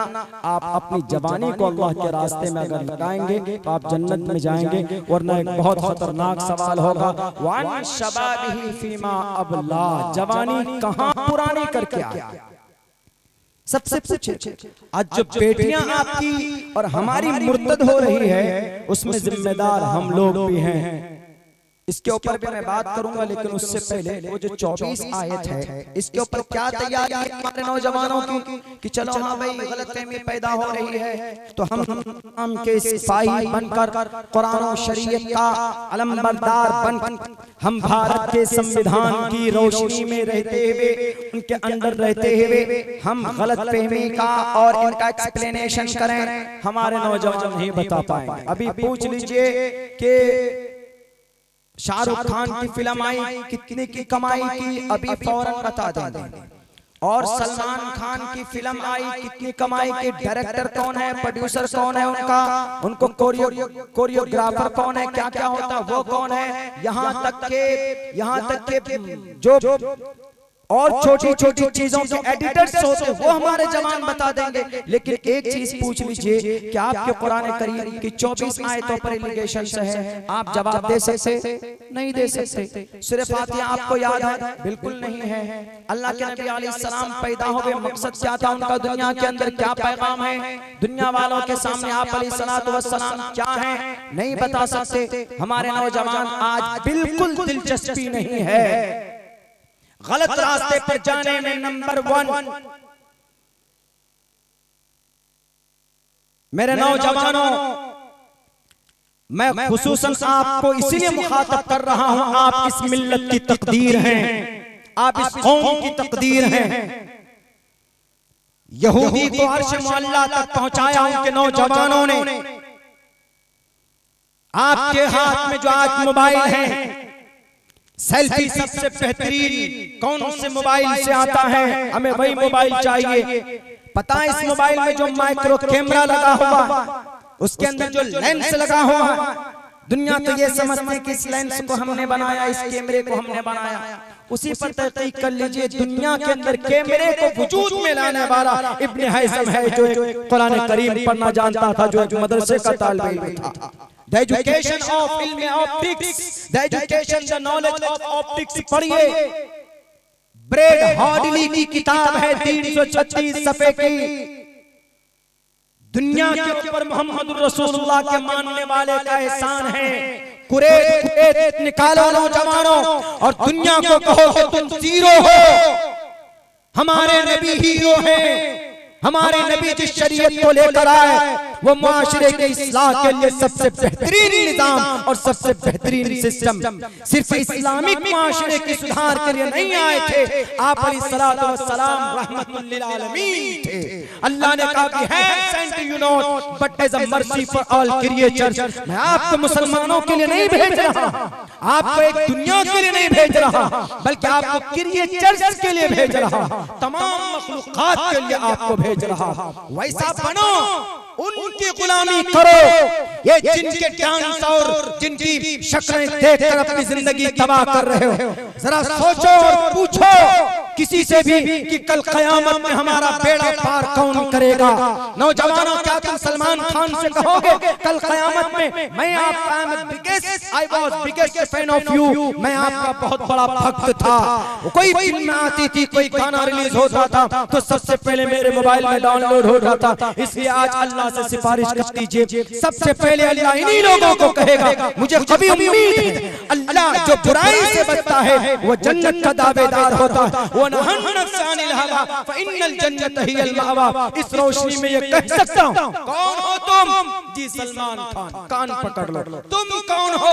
जी शाहरुख खान, मुर्गा बन जाओ। तुम कौन हो? जी सैफ अली खान साहब एक टांग में खड़े हो जाओ। तुम कौन हो? ये सब जिनको आप रोल मॉडल बनाए बैठे, ये सब की इनकी धुलाई होनी है। लेकिन अगर आपका बेड़ा पार कोई करेगा, सिर्फ एक ही जात अक़दस मुहम्मदुर रसूलुल्लाह सल्लल्लाहु अलैहि वसल्लम, कोई और नहीं, नबी नहीं, आदम नहीं, इब्राहिम नहीं और इस्माइल नहीं, बल्कि सब के सब कहेंगे व यक़ूलु आदम सफ़ीयुल्लाह यौमल क़ियामा या रब्बी नफ्सी नफ्सी।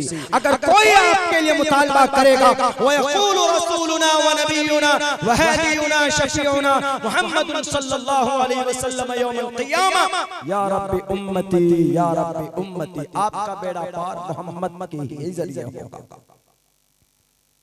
इसीलिए मोहम्मद रसूलुल्लाह की गुलामी हम सीखें, उनकी सुन्नत से मोहब्बत करें, उनकी शरीयत को जानने की कोशिश करें। यही जैसे कुरान करीम के ताल्लुक से जो एतराज हुए, इस पर मेरा ज़हन नहीं था बहुत दिन तक, लेकिन एक बहुत बड़े मेरे उस्ताद हैं, नाम नहीं लूंगा, आपके आजमगढ़ के ही हैं, दारुल देवबंद, उन्होंने कहा कि ये बर्निंग इशू बनता चला जा रहा है, इस टॉपिक पे कोई बोलता नहीं है। तुम संस्कृत जानते हो? संस्कृत सिर्फ एक बहुत से लोग होते हैं जो संस्कृत को रट करके लोगों के सामने पेश करते हैं, वो कभी भी कुछ भी हो सकते हैं। लेकिन संस्कृत अगर आप जानना चाहते हैं, पढ़ना चाहते हैं, उसको ग्रामेटिकली पढ़िए, ग्रामर के एतबार से पढ़िए। बहुत आप अगर अरबी जानते हैं तो आपके लिए संस्कृत पढ़ना बहुत आसान, अरबी से समझ के बहुत करीब है संस्कृत। मिसाल के तौर पर अरबी के अंदर में वाहिद बोलते हैं, तस्निया बोलते हैं, जमा बोलते हैं। संस्कृत के अंदर भी हिंदी में भी इस्तेमाल होता है, एकवचनम, द्विवचनम, बहुवचनम बोलते हैं। मुज़क्कर मुअन्नस बोल देते हैं, उसमें पुरुषलिंगम और स्त्रीलिंगम और नपुंसकलिंगम मुखन्नस के लिए भी उसमें इस्तेमाल होता है। संस्कृत अरबी के अंदर हम लोग बोलते हैं अंता, अना। संस्कृत के अंदर यूयम, तुवम, किताबी मेरी किताब, कलमी मेरा कलम। उसके अंदर भी बोल देते हैं मम नमा गुरुहामा, मम नमा अब्दुल्ला सालिम, माय नेम इज अब्दुल्ला सालिम, इसमी अब्दुल्ला सालिम। संस्कृत में बोलेंगे मम नमा अब्दुल्ला सालिम, मेरा घर कहाँ, मम गुरु हम, मम मने मेरा आता संस्कृत में, मम गुरु हम सीमांचल बिहारा, मेरा घर सीमांचल बिहार है। गुरु हम घर को बोलते हैं। इसी गुरु हम से, इसी गुरु हम के पोस्ट पर हमारे अमित शाह जी गृह मंत्री इसी गुरु हम से है, गृह मंत्री, घर का मंत्री। तो ये लफ्ज़ गृह है, ये संस्कृत का है। गृह मंत्री घर का मंत्री यानी इस देश का वजीर दाखिला जिसको बोलते हैं। तो ये संस्कृत जो अरबी जानते हैं उनके लिए बहुत आसान है। तो आप अगर पढ़ेंगे ग्रामेटिकली तो आपको बहुत आसानी होगी पढ़ने में, और पढ़ना चाहिए।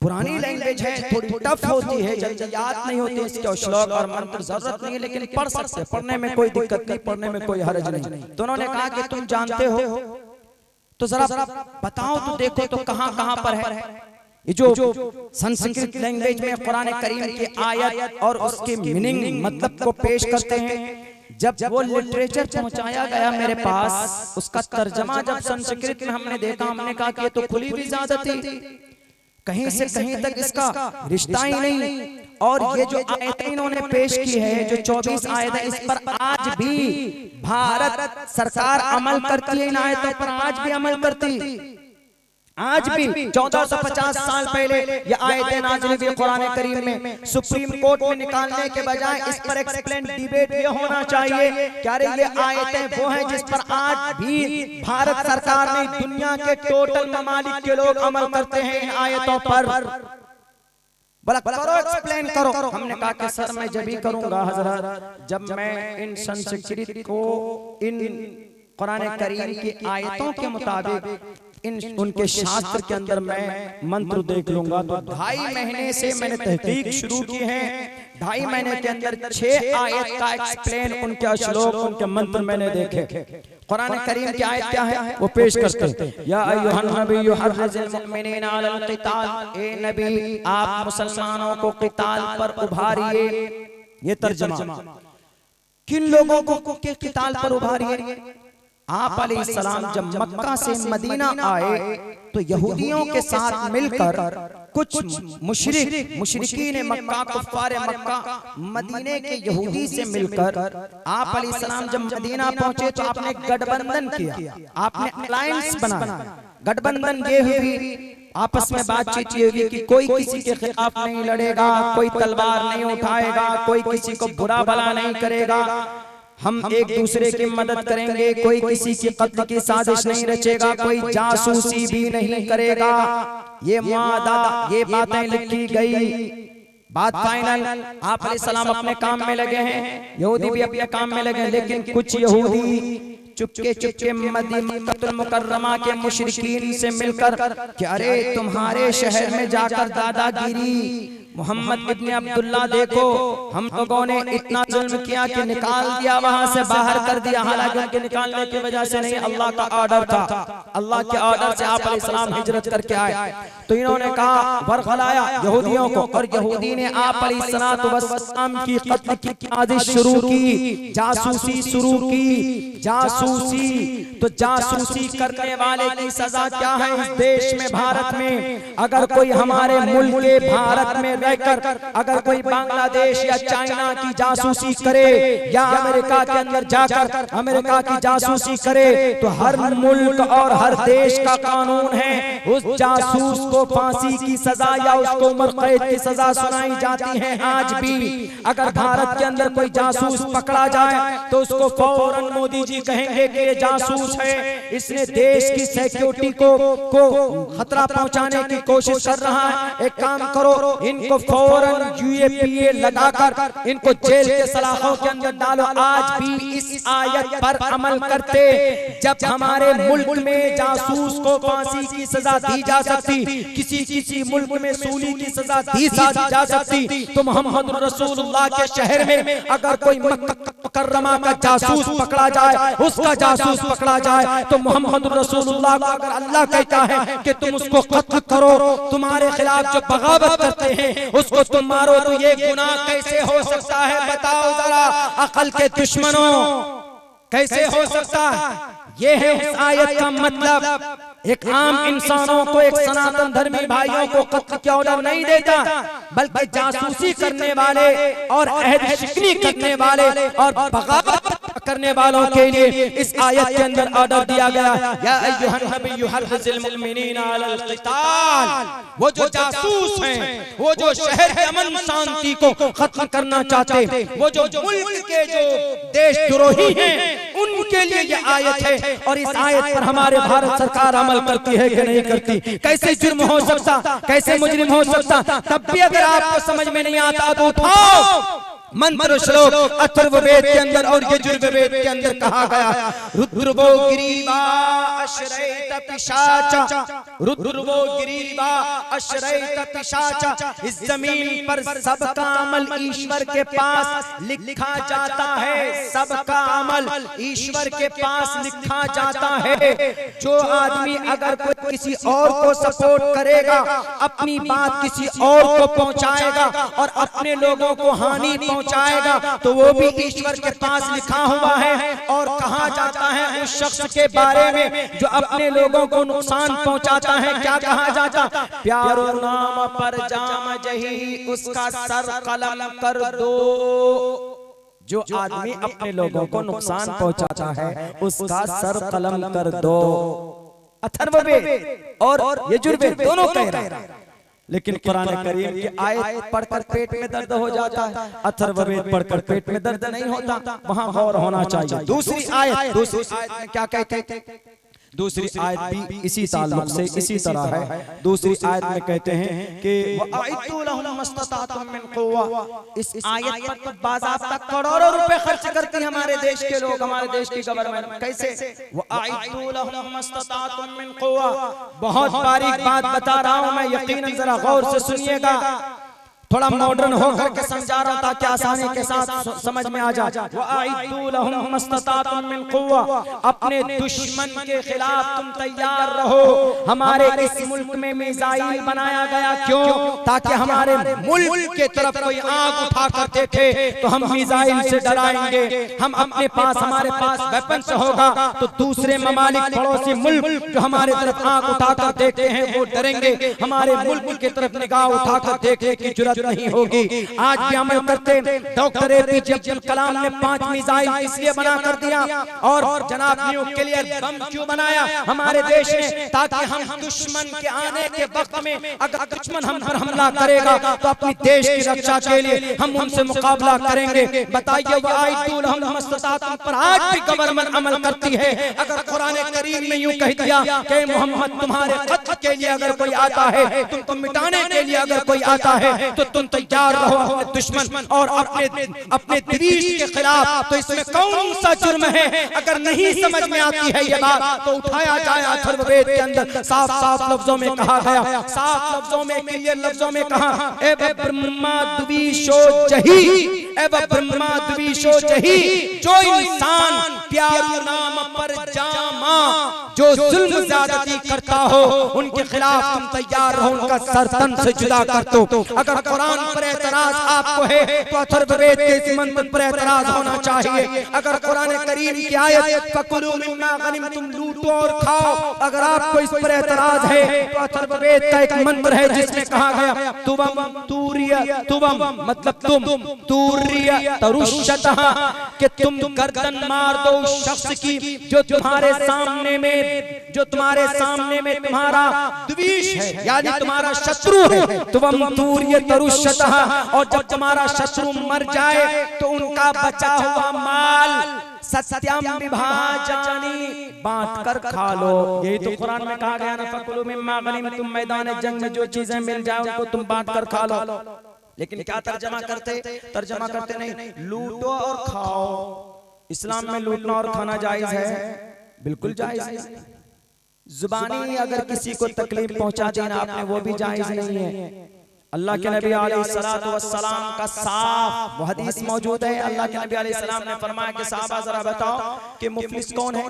तो साहबा ने कहा कि जिनके पास कोई मालो मता ना हो, कोई दिरहम ना हो, कोई दिनार ना हो, हमारी कौम का मुफलिस वो है। अल्लाह के नबी ने कहा कि मुफलिस वो नहीं है। मुफलिस वो है जो कल क़यामत में बहुत सारी नमाजें लेकर हाजिर होगा, रोजे, हज, ज़कात, नेकियों का अंबार पहाड़ लेकर हाजिर होगा, लेकिन हाल ये होगा किसी को तकलीफ दी होगी, किसी को जुबान से बुरा भला कहा होगा, किसी का खून बहाया होगा, नाजायज किसी की जमीन के ऊपर कब्जा किया होगा, किसी को पावर दिखाकर किसी का घर बुलडोज किया होगा, और किसी को कुर्सी की ताकत दिखाकर जबरदस्ती किसी का घर बिल्कुल डेमोलिश कर दिया होगा, किसी की जमीन के ऊपर नाजायज कब्जा किया होगा। तो उस शख्स से कल क़यामत में अल्लाह तबारक व तआला उसको खड़ा करेगा और यूं कहेगा कि तुम बड़े नेकी वाले हो, ठीक है, लेकिन ये देखो दावेदार बाकी हैं, ये सारे एक तरफ से लाइन में हैं।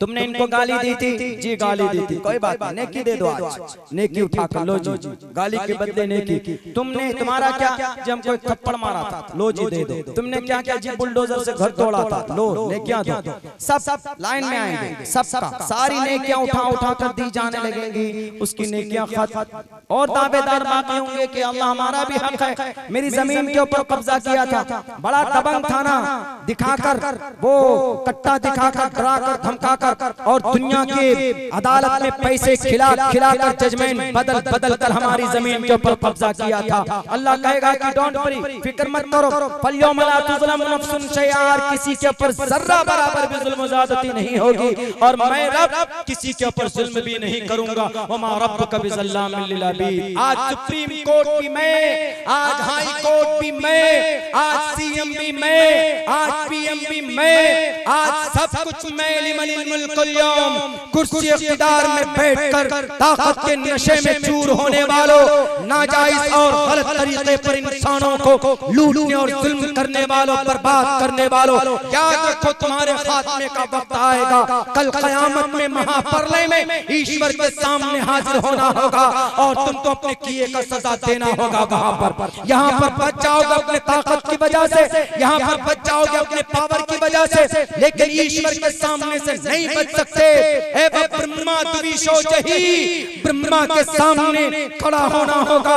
ब्रह्मा की बातों के मर्जी के खिलाफ किसी के ऊपर जुल्म ज़्यादती की होगी, अगर कोई भी इंसान करेगा तो नहीं बख्शा जाएगा। अल्लाह कहेगा कौन है आज का मालिक, कौन है आज चीफ जस्टिस, कौन है आज सुप्रीमो, लिमनिल मुल्कुल यौम, आवाज नहीं आएगी तब कहा जाएगा लिल्लाहिल वाहिदिल क़हार। आज का सुपर पावर अगर कोई है तो अल्लाह तबारक व तआला। वहां पर उस आदमी के की नेकियां खत्म हो जाएंगी, दावेदार बाकी होंगे। उन दावेदारों के गुनाह डालकर इनको जहन्नम के अंदर डाल दिया जाएगा। जहां पर यही नहीं बल्कि अगर किसी बेसींग वाली बकरी को, सींग वाली बकरी ने अगर उसके ऊपर जुल्म ज़्यादती की है तो उस जानवर को भी, बेसींग वाली बकरी को भी इंसाफ मिलेगा कल क़यामत में। जब जानवरों में भी अल्लाह के नबी अलैहिस्सलातु वस्सलाम कहने के इंसाफ होगा तो कैसे कहा जा सकता फकुलू मिम्मा गनिमतुम, ये उन माल के लिए है जो जंग के मैदान में जो माल जो दौलत हासिल होती है उनके इस्तेमाल के लिए बात कही गई है। इसीलिए अगर खुदा के वास्ते अगर आपको कुरान करीम की ये आयत या अय्युहन नबिय्यु हर्रिज़िल मुमिनीना अलल क़िताल पर एतराज है तो आपको रुद्रवो ग्रीवा अशरैत पिशाचा पर भी एतराज होना चाहिए। अगर आपको फ़क़्तुल मुशरिकीन हैसु वजदतमुहुम पर भी एतराज है तो आपको एबा ब्रह्मा द्विशो जही पर भी एतराज होना चाहिए। अगर आपको फकुलू मिम्मा गनिमतुम के ऊपर, अगर आपको फकुलू मिम्मा गनिमतुम के ऊपर एतराज है तो आपको तुम तूरियत तरुशतहा सत्यम विभाजानी के ऊपर भी एतराज होना चाहिए। लेकिन इन आयतों को बेस बनाकर कि नहीं मदरसों में पढ़ाया जाता है इसीलिए हम मदरसे को जलाएंगे, कुरान करीम जल जाएगा, तो याद रखो इन मदरसों का बड़ा बड़ा बड़ा एहसान रहा है इस देश के अंदर, रहा है कि नहीं रहा? नहीं बोलते हमारे उलमा, अगर तो हमारे उलमाए किराम लिखते हैं और जहां जरूरत पड़ती वहां बोलते हैं। और हमारे उलमा की कुर्बानी, हमारे मदारिस की कुर्बानी की वजह से आज इस देश के अंदर हमारे देशवासी चैन की सांस ले रहे हैं कि नहीं ले रहे।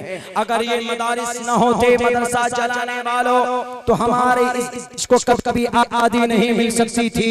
याद कीजिए उस वक्त को जब इस देश में अंग्रेज आया था तो उन अंग्रेज के खिलाफ अगर चिंता किसी ने जाहिर की थी तो शाह वलीउल्लाह मुहद्दिस देहलवी ने जाहिर की थी। अगर मदारिस अगर मदरसा ना होता तो शाह वलीउल्लाह ना होते, अगर शाह वलीउल्लाह ना होते तो उनके शाह अब्दुल अजीज ना होते, अगर शाह अब्दुल अजीज ना होते तो अंग्रेज के खिलाफ जिहाद का फतवा कौन देता? सावरकर तो चापलूस था। शाह अब्दुल अजीज मुहद्दिस देहलवी ने अंग्रेज के खिलाफ फतवा दिया था। अगर मदरसा ना होता, शाह अब्दुल अजीज ना होते, शाह अब्दुल अजीज ना होते तो हाजी इमदादुल्लाह मुहाजिर मक्की भी ना होते, हाजी इमदादुल्लाह ना होते तो मौलाना कासिम नानोतवी ना होते, मौलाना कासिम नानोतवी ना होते तो मौलाना रशीद अहमद गंगोही भी ना होते, मौलाना ममलूक अली नागर ना होते, अरबी मदरसे के उस्ताद मोहतरम मौलाना कासिम नानोतवी के उस्ताद मोहतरम मौलाना अब्दुल रशीद गंगोही के उस्ताद मोहतरम मौलाना ममलूक अली नागर, अगर ये मदारिस ना होते तो ये मौलाना ना होते। अगर मौलाना कासिम ना होते तो दारुल देवबंद ना होता, दारुल देवबंद ना होता। 1866 के अंदर की बुनियाद न डाली जाती तो अंग्रेज के खिलाफ लड़ने वाला कौन मर्द मुजाहिद होता? अगर ये मदरसा ना होता तो 1831 के अंदर 1831 में बालाकोट की पहाड़ी पर मौलाना सैयद अहमद शहीद बरेलवी भी ना होते, 50 लोगों को लेकर जाकर अरबी कुर्बानी पेश न करते इस देश के लिए। मैं पूछना चाहता हूं उन नालायक और उन नाहंजारों से, उन देश के अपने ये फर्जी देश के हित में बात करने वाले लोगों से जो फर्जी दावा करते, देश से यकीनन इनको मोहब्बत नहीं, देश से मोहब्बत इन मदारिस के लोगों ने देश से मोहब्बत की है। इन मदारिस तारीख से ही आवाज उठती थी अंग्रेज के खिलाफ लड़ने के लिए, अंग्रेज के फौज में भर्ती होने के लिए। नाजायज का फतवा इन मदारिस के दरो दीवार से निकला था। तुम याद करो उस वक्त को, अगर मदरसा ना होता, दारुल देवबंद ना होता, तो हमारे उलमा ना होते। अगर दारुल देवबंद ना होता, शेखुल हिंद ना होते, अगर शेखुल हिंद ना होते, तो मौलाना उबैदुल्लाह सिंधी भी ना होते। मौलाना उबैदुल्लाह सिंधी ना होते तो तहरीक रेशमी रुमाल के लिए मेहनत कौन करता? तुम करते, नहीं कर सकते थे, तुम तो बिलों में छुपे हुए थे, तुम्हारा जन्म नहीं हुआ था। उस वक्त में 1925 में तुम आए हो, और 1900 नहीं, 1800 नहीं जनाब, 1755 से कलमा पढ़ने वालों ने इस देश को आजाद करने के लिए कुर्बानी पेश की थी। नहीं है तुमको तारीख मालूम? उठाओ प्लासी की तारीख। 1755 के अंदर सबसे पहले नवाब सिराजुद्दौला के नाना अली वर्दी खान ने अंग्रेज के खिलाफ जंग की शुरुआत की थी। मदरसे में बैठकर बच्चे को पढ़ाते थे। 1799 की तारीख पढ़ो, कुरान पढ़ने वाला टीपू सुल्तान 10 साल का बच्चा अपने बाप की सही तरबियत की वजह से एक ऐसा बहादुर बना कि दोनों हाथ से तलवार भी चलाता था और दोनों हाथ से दुआ भी मांगता था। जिस दिन उनकी शहादत हुई है, 2 पारे कुरान करीम पढ़कर फजर की नमाज के बाद अंग्रेज के सामने जाकर 2 तलवार लेकर खड़ा हुआ। ऐसा बच्चा क़यामत की सुबह तक कोई देश के अंदर नहीं पैदा कर सकता जैसा टीपू सुल्तान थे। टीपू सुल्तान दोनों हाथ से तलवार चलाने वाले मर्द मुजाहिद थे। ये तारीख हमारी रही। अगर हमारा कुरान ना होता तो ये हमारे मुजाहिद पैदा ना होते। अगर हमारे मुजाहिद ना होते तो अंग्रेज के आंखों में आंखें डालकर बात करने वाला कौन होता है? कोई माए का लाल बताए तुम्हारी तंजीम में से नहीं है। इन्हीं मदरसों से पढ़कर निकलने वाले मौलाना हुसैन अहमद मदनी ने कहा था कि मैं अंग्रेज के फौज में भर्ती होने वाले हमारे नौजवानों के खिलाफ एक फतवा लिखता हूँ। फतवा लिखा गया, किसी ने कहा कि हुसैन अहमद मदनी आज तुम्हारी खैर नहीं, मर जाओगे, ये तुमको फांसी की सजा दे देंगे। हुसैन अहमद मदनी ने कहा था, अंग्रेज के सामने कोर्ट के अंदर खड़े होकर कहा था, मरने से कौन डरता है जी? अगर ये मदरसा ना होते, मौलाना हुसैन अहमद मदनी जैसा शेखुल इस्लाम जैसा मर्द मुजाहिद ना होता, मौलाना अरशद मदनी के अब्बा, मौलाना महमूद मदनी के दादा, मौलाना असद मदनी के अब्बा, ये मौलाना, ये शेखुल इस्लाम हुसैन अहमद मदनी, जिन्होंने अंग्रेज के रगों को ठंडा किया। कोई माय का लाल नहीं था अंग्रेज से मुकाबला करने वाला, लेकिन कौन? एक दाढ़ी और टोपी वाला जो मदरसे से बिलोंग करता। अगर ये अकाबिर न होते, ये मदरसा न होता, आज मदरसों को बड़ी आसानी के साथ चलाते। जब अंग्रेज के सामने लड़ाई की बात थी तो हमारे हुफ्फाज़ कराम जो हिफ्ज़ कर रहे थे मासूम छोटे बच्चे, तो आपने बच्चों को ढाल के तौर पर इस्तेमाल किया। तुम तो गुलामी करते थे, तुम तो चापलूसी करते थे। अगर ये मदरसा न होता, ये देश आजाद नहीं होता। ये एहसान मदरसों का है इस देश में। इसीलिए खामखा गलतफहमी की बुनियाद पर मदरसों को जलाना, किताबों को जलाना गलत बात है। किताबों को जलाते हो, ईश्वर के पास आपको जवाब देना पड़ेगा। मेरे भाइयों, वक्त भी काफी हो चला है और कल परसों की तारीख में हमारे घर पे एक बड़ा हादसा फाजिया, हमारे ब्रदर इन लॉ, हमारे फादर इन लॉ, ससुर मोहतरम का इंतकाल हुआ, जिसकी वजह से मैं कल के प्रोग्राम में नहीं पहुंच पाया। घर वाले आज भी मना कर रहे थे, इतने दूर जाओगे, चूंकि ये एक आइलैंड में बसे हुए आप लोग, आजमगढ़ मऊ के लोग, डिस्कनेक्ट कम्युनिकेशन में थोड़ी दिक्कत होती है। डायरेक्ट ट्रेन डेली यहाँ के लिए ऐसे टाइम पे है कि 2 दिन पहले निकलना पड़ता, या अगर फ्लाइट से आएंगे तो हमें अगर फ्लाइट से आना होगा तो हम बागडोगरा टू दिल्ली जाएंगे, दिल्ली से तब वाराणसी आएंगे या फिर गोरखपुर आएंगे, थोड़ा लंबा पड़ जाता है। लेकिन बस एक बात और मैं बताकर आप लोगों से अपनी बात खत्म करूंगा, वो ये खुसूसन नौजवानों को एक पैगाम मैं देना चाहता हूँ। मेरे नौजवानों, ये तारीख हमारे सामने अभी है, इन चीजों की जानकारी आप हासिल कीजिए, आप सुन्नत रसूलुल्लाह के मुताबिक जिंदगी गुजारिए, इतिहास सीरत पढ़िए, ताकि कहीं पर कोई गलत अफवाह फैलाता है, बताता, उसको पुरअमन तरीके से उसको मुतमईन कीजिए, सेटिस्फाई कीजिए, बताइए। हर सारी बातें उनके ग्रंथ के अंदर मौजूद है लिखी।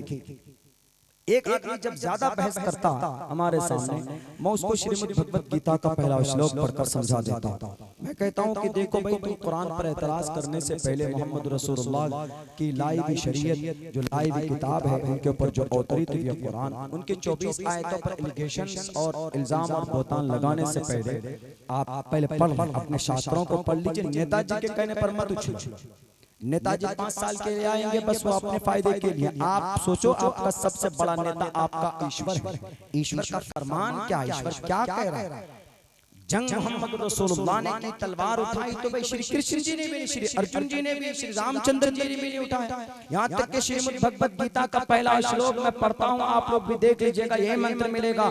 धर्म क्षेत्रे कुरुक्षेत्रे समवेदायोत्सवः मामका पांडवा चैत्यं कुरुवत् संजय। श्रीमद् भगवत गीता का पहला श्लोक है जिसमें जंग की बात कही गई। जंग लड़ाई।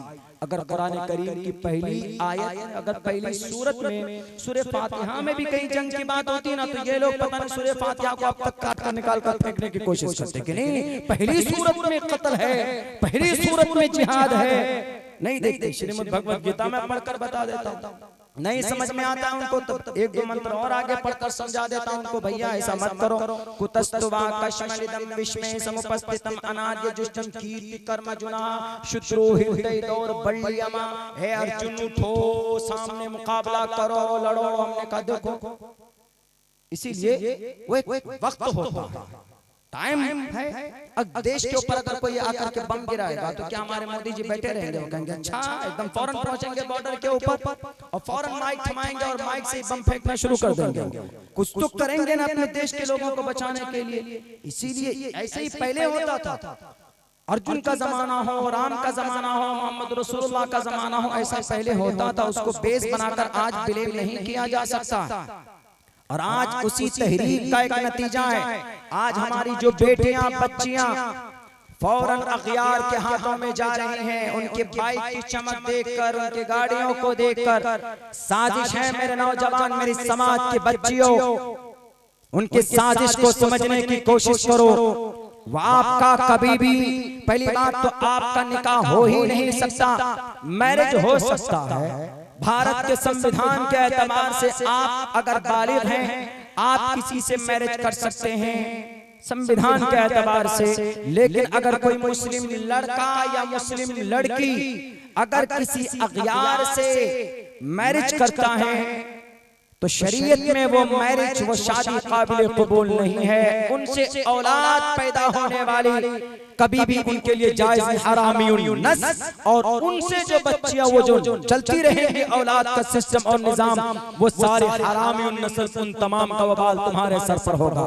पता क्या साजिश है हमारी समाज के बच्चियों, जो लिबरलिज्म की वजह से कि नहीं मौलाना धर्म कुछ नहीं होता, अपना अपना अमल होता है, इसीलिए हम आजाद हैं। कुछ तो आजाद ख्याल की वजह से बच्चियां धर्म परिवर्तन कर या धर्म परिवर्तन भी नहीं करती। तुम अपने धर्म पर, हम अपने धर्म पर लिव इन रिलेशन के मुताबिक वो रहते हैं और नाजायज संबंध में रहते हैं। ये जायज नहीं है, ये हराम है। इसी नाजायज संबंध की वजह से शरद खां का मर्डर हुआ। इसी नाजायज संबंध की वजह से साहिल ने साक्षी को मारा चाकू से।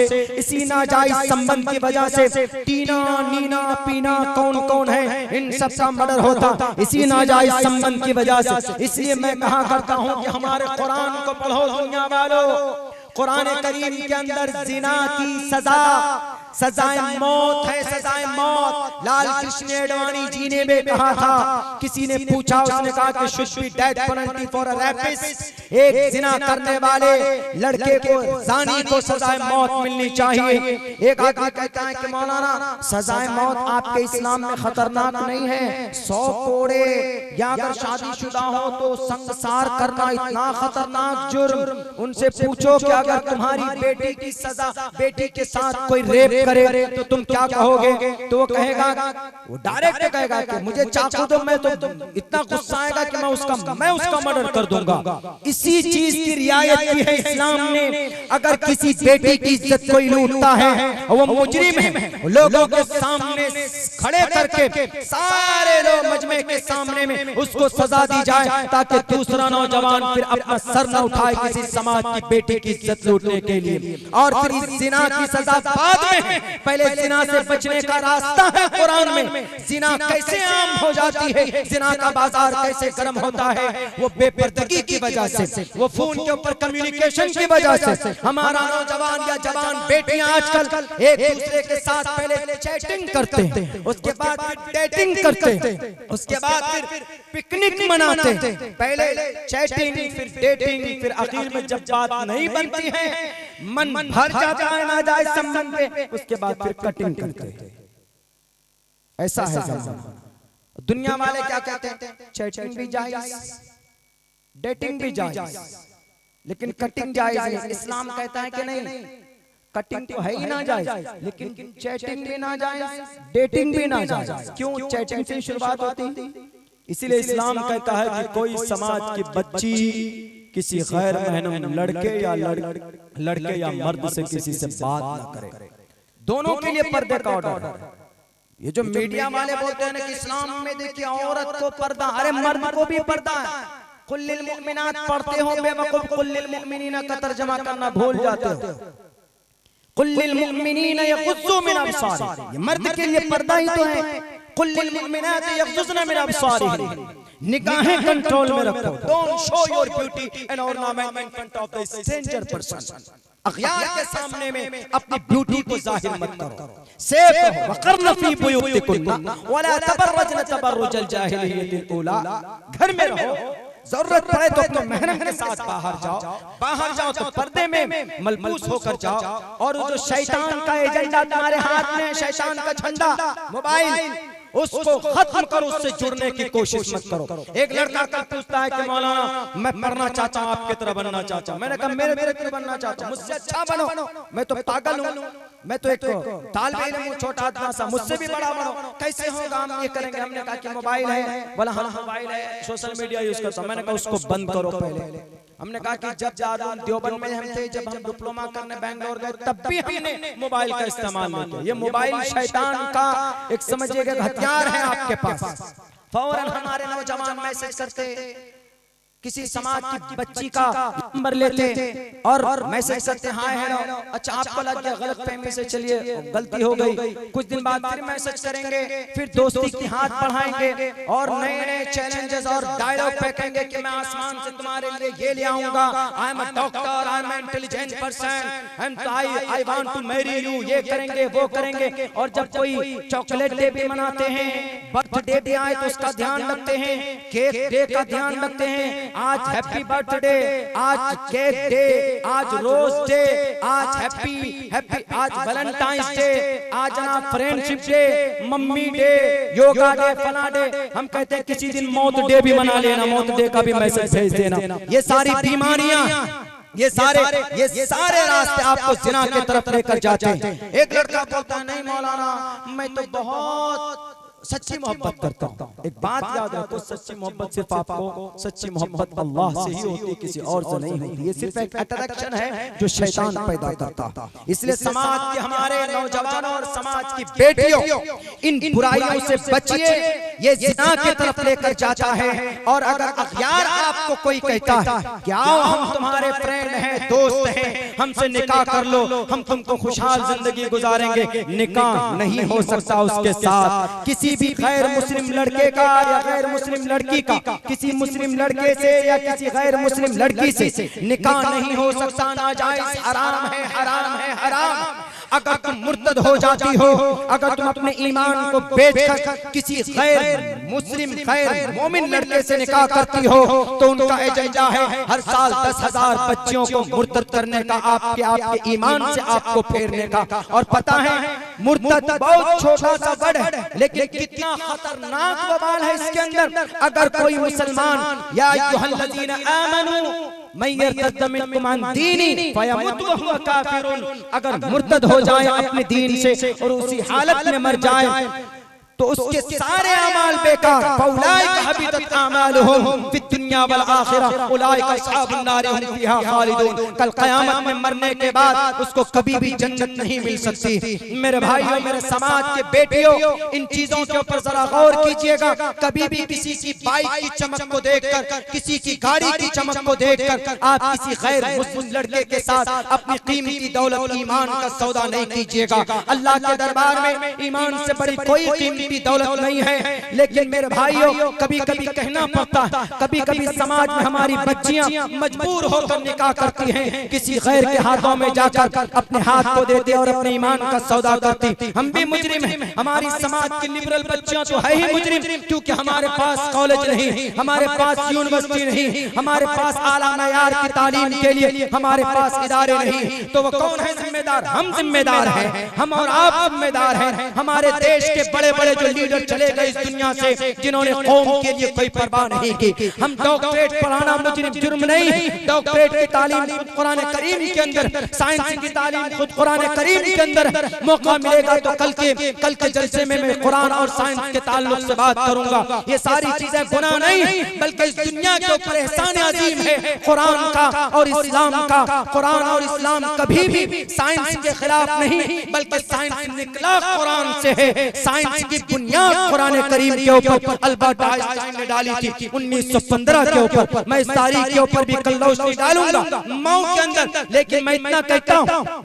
कि हम लोग भी मुजरिम, हम अपने कौम के लिए नहीं सोचते हैं, हम अपने कौम की बच्चों के लिए नहीं सोचते। कैसे आप कहेंगे मौलाना यूनिवर्सिटी कैसे बने, मौलाना मदरसा चलाने में हमारा पसीना निकल पड़ता है, मदरसे के चंदे के लिए यकीनन बड़ी कुर्बानी देते हैं। हमारे अकाबिर उलमाए किराम रमजान में गर्मियों में तपते हैं, इनका पसीना बहता है और भूख प्यासे खड़े होकर इधर उधर भटक कर रसीद लेकर जाते हैं, तब जाकर चंदा जमा करके एक मदरसा चलाते। यकीनन कुर्बानी अल्लाह की नबी की पाक सहाबा की जमात के बाद इस जमीन पर कोई मुबारक जमात है तो उलमाए किराम की हमारी जमात है। इनको इज्जत की निगाह से देखिए, इनको परेशान मत कीजिए। लेकिन क्या यूनिवर्सिटी नहीं बनाई जा सकती? बनाई जा सकती है। लेकिन क्या हमारे इन मदरसों को हम लोग नहीं चला सकते? चला सकते हैं। इस देश के अंदर आबादी आपकी कितनी है? 35 करोड़ की आपकी आबादी। अगर एक दिन में 10 करोड़ मुसलमान अगर ₹1 एक दिन में जमा करेगा तो 1 महीने के अंदर 300 करोड़ रुपए जमा होंगे। आप अंदाजा नहीं कर सकते। एक दिन के अंदर 10 करोड़ जमा हुए और 1 महीने के अंदर 300 करोड़ रुपए जमा होंगे और पूरे साल के अंदर 12 महीने में 3600 करोड़ रुपए जमा होंगे। हम तामीर मदरसा भी करेंगे, हमारा मदरसा भी चलेगा, यूनिवर्सिटी भी बनेगी, हम डॉक्टर भी बनाएंगे, उलमा भी बनाएंगे, मुफ्तियान किराम भी बनाएंगे। और जो अगर मदरसे को जलाएगा उसके ऊपर कानूनी कार्रवाई करके उस तंजीम के जरिए से उसको कैफे किरदार तक पहुंचाएंगे। सिर्फ ₹1 अगर एक दिन में जमा किया जाए, महीने में 30 रुपए। हमारे नौजवान तो एक दिन में एक रजनीगंधा 25 रुपए का खाकर थूक देते हैं। अगर महीने में 30 रुपए जमा करेगा तो मेरे जवानों आपके पैसों का सही इस्तेमाल हो सकता है कि नहीं हो सकता। मैं इसलिए बोल रहा हूँ इस कौम की रहनुमाई की जरूरत है। हम मुजरिम हैं। क्यों मुजरिम? एक वाकया बताकर अपनी बात भी खत्म करता हूँ। एक बच्ची भिवंडी की, वो बच्ची 27 साल की उम्र में थी। वो बच्ची पढ़ी लिखी थी। वो बच्ची अपने स्टेटमेंट में कहती है मैं ग्रेजुएटेड, मैं पढ़ी लिखी हूँ, मैं ग्रेजुएशन कंप्लीट की हूँ। लेकिन उस बच्ची ने, मोमिन बच्ची थी, अपने 10 साल पुराने एक अपने गैर मुस्लिम आशिक के साथ, उन्होंने अपने दोस्त के साथ, बॉयफ्रेंड के साथ उन्होंने निकाह किया और उनके धर्म के हिसाब से किया। पहले कोर्ट मैरिज किया, उसके बाद उनके धर्म के हिसाब से उन्होंने विवाह किया, यानी अपने ईमान से हाथ धो बैठा। किसी ने कहा कि आपके भिवंडी के अंदर ऐसा हुआ, वहां के जिम्मेदार से कहा आप लोग खबर नहीं लेते, बच्चियां मुर्तद हो रही और आप बैठे हुए हैं। आप किस चीज के सदर बने बैठे? आप किस चीज के सेक्रेटरी बने बैठे? एयर कंडीशन रूम में बैठने के लिए नहीं, ये सदारत का कुर्सी हो, सदारत की कुर्सी हो। हो कि ये सीएम की कुर्सी हो कि पीएम की कुर्सी हो, जिम्मेदारी लेकर के आती, बैठकर जजमेंट देने के लिए नहीं आती, मासूमों के ऊपर लाठी चार्ज करवाने के लिए नहीं आती, बेटियों के ऊपर अत्याचार करने के लिए ये कुर्सी नहीं आती, ये कुर्सी इंसाफ के लिए आती। अगर नहीं तुम्हें मालूम कुर्सी का इस्तेमाल कैसे होता, उठाओ तारीख उमर फारूक की, देखो पढ़ो, तुम्हें पता चलेगा कि हुकूमत दुनिया के अंदर कैसे की जाती। उमर फारूक रज़ी अल्लाह ताला अन्हु ने बताया, दुनिया को 22 लाख मुरब्बा मील के इलाके का प्राइम मिनिस्टर बनकर उन्होंने देश चलाना सिखाया। मेरे भाइयों, उस बच्ची के पास जिम्मेदार लोग पहुंचे और कहा कि बेटी तुमने कितनी बड़ी गलती की, तुमने अपने ईमान का सौदा कर लिया। उन्होंने कहा कि मौलाना साहब आई नो एवरीथिंग, मैं सब जानती हूँ। कहा आज आप आए हैं मौलाना साहब? मौलाना नहीं होंगे, मेरे ख्याल से कोई किसी ऑर्गेनाइजेशन के, कोई तंजीम के कोई सरबराह थे मेरे ख्याल से। उन्होंने कहा कि सर आप आज आए हैं? का क्या हुआ? मुझे आज खबर लगी कि भाई तुमने अपने ईमान का सौदा किया, बड़ी आसानी से तुम मुर्तद हो गई। उन्होंने कहा कि मौलाना मेरी उम्र 27 साल है, पिछले 6-7 साल से मैं निकाह के इंतजार में हूँ। कहा फिर क्या हुआ? कहा अब से 20 साल पहले मेरे वालिद मोहतरम का इंतकाल हो गया। अब से 20 साल पहले मेरी एक बहन है छोटी और मेरा एक छोटा भाई है और मेरी माँ। कहा तो क्या हुआ? कौन से बड़ी बात है? उनका वक्त पूरा होगा, वो चले गए। कहा कि क्या हुआ? मैं मुर्तद हुई हूँ, आप जैसे लोग जिम्मेदार हैं, मुस्लिम कौम के रहबर रहनुमा जिम्मेदार हैं, ज़कात न देने वाले मालदार जिम्मेदार हैं, समाज का माशरे का दानिशवर तबका जिम्मेदार है, हमारा नौजवान जो जहेज के लालची होते हैं वो जिम्मेदार है। उस बच्ची का अंदाज देखिए, जाहिल नहीं थी वो बच्ची। तो उन्होंने जब ऐसी बात कही तो पता जिम्मेदार साहब ने कहा कि बेटी चलो वो तो एक तरफ है, लेकिन अब वक्त है, तुमको नहीं मालूम कि इर्तिदाद की क्या सजा है, तुम जन्नत नहीं जा सकती, अल्लाह तुमसे पूछेगा। तो उन्होंने कहा कि कोई बात नहीं, अल्लाह पूछेगा तो मैं जवाब दे दूंगी, मैं जानती हूँ, सब कुछ जानती हूँ, मैं पढ़ी लिखी हूँ, कोई जाहिल नहीं हूँ। उन्होंने कहा तौबा करो, इस्तिग़फ़ार करो। कहा मौलाना सर जाइए, ये लेक्चर मत दीजिए हमारे सामने, आपको 20 साल पहले आना चाहिए था, जब मेरी माँ बर्तन मांज कर हमारी परवरिश कर रही थी, घरों में मेहनत मजदूरी कर कर उन्होंने हम लोगों को पढ़ाया और इस लायक बनाया। और जिस लड़के से मैंने विवाह किया है, बिना किसी डिमांड के, बिना किसी जहेज और तिलक के मुतालबे के उन्होंने मेरे हाथ को थामा। और मुझे यकीन है ये लड़का जो पिछले साल से हमारे घर की परवरिश कर रहा है, हमारे घर की देखभाल कर रहा है, ये कभी भी हमारा साथ नहीं छोड़ सकता। रही बात अल्लाह तबारक व तआला के सवाल और जवाब का, तो अल्लाह तबारक व तआला यही सवाल करेगा कि बेटी तुमने अपने ईमान का सौदा क्यों किया? तो मैं अल्लाह तबारक व तआला से कहूंगी सामने के, अल्लाह मैंने अपने ईमान का सौदा किया है, मजबूरी में आकर आपने मेरे अब्बा का वक्त पूरा हुआ, आपने उनको बुला लिया अपने पास, लेकिन गरीब यतीम मिस्कीन की जिम्मेदारी आपकी किनको आपने दी थी? भाई जो कौम के जिम्मेदार लोग हैं, जो कौम के मालदार लोग हैं, आपने ज़कात के लिए ऑर्डर दिया, लेकिन मेरे करीब में, मेरे पड़ोस में 2 बड़े मालदार लोग थे जिन्होंने अपनी बेटी की शादी बड़े धूमधाम से की, जिन्होंने अपने डेकोरेशन में 5-5, 10-10 लाख रुपए खर्च किए। मैं तरस कर रह जाती थी। पिछले 7 साल में मेरे पास कई रिश्ते आए, सबका डिमांड यही था कि पैसा कितना दोगे? कई लाख रुपए होगा, कई लाख रुपए देंगे हमारे बेटे को कि वो बिजनेस करेगा, कारोबार करेगा। इन नौजवानों से आप पूछिए, अल्लाह मेरे मुर्तद होने के जिम्मेदार सबसे पहले नौजवान तबका और ये जहेज के लालची है। उनसे पूछे कि क्या किसी गरीब बच्ची का हाथ नहीं थाम सकते थे तुम?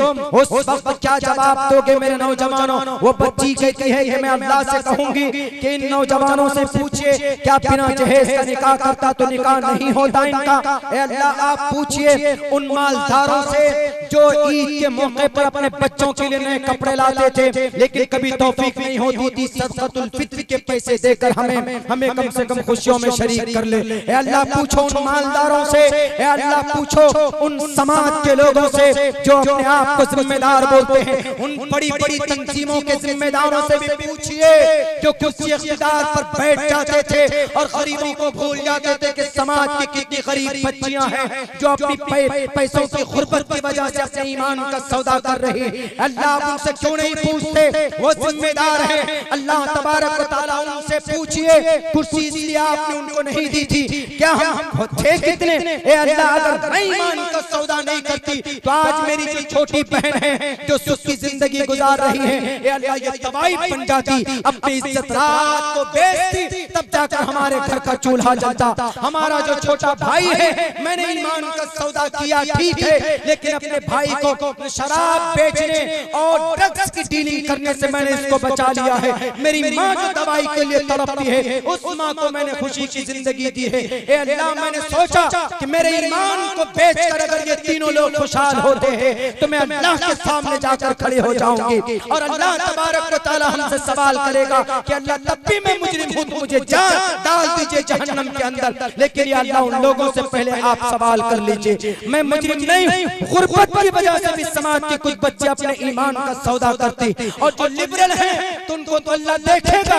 लेकिन गुर्बत की वजह से मेरे भाइयों अगर समाज की बच्चियां मुर्तद होती है तो उसके जिम्मेदार हम और आप, हमारे नौजवान तबका है। हमारे अंदर भी इस्लाह की जरूरत है ताकि इस्लाह के जरिए से कुछ न कुछ मदद हमारे समाज की बहु बेटियों तक पहुंच जाए, गुर्बत दूर कर सके।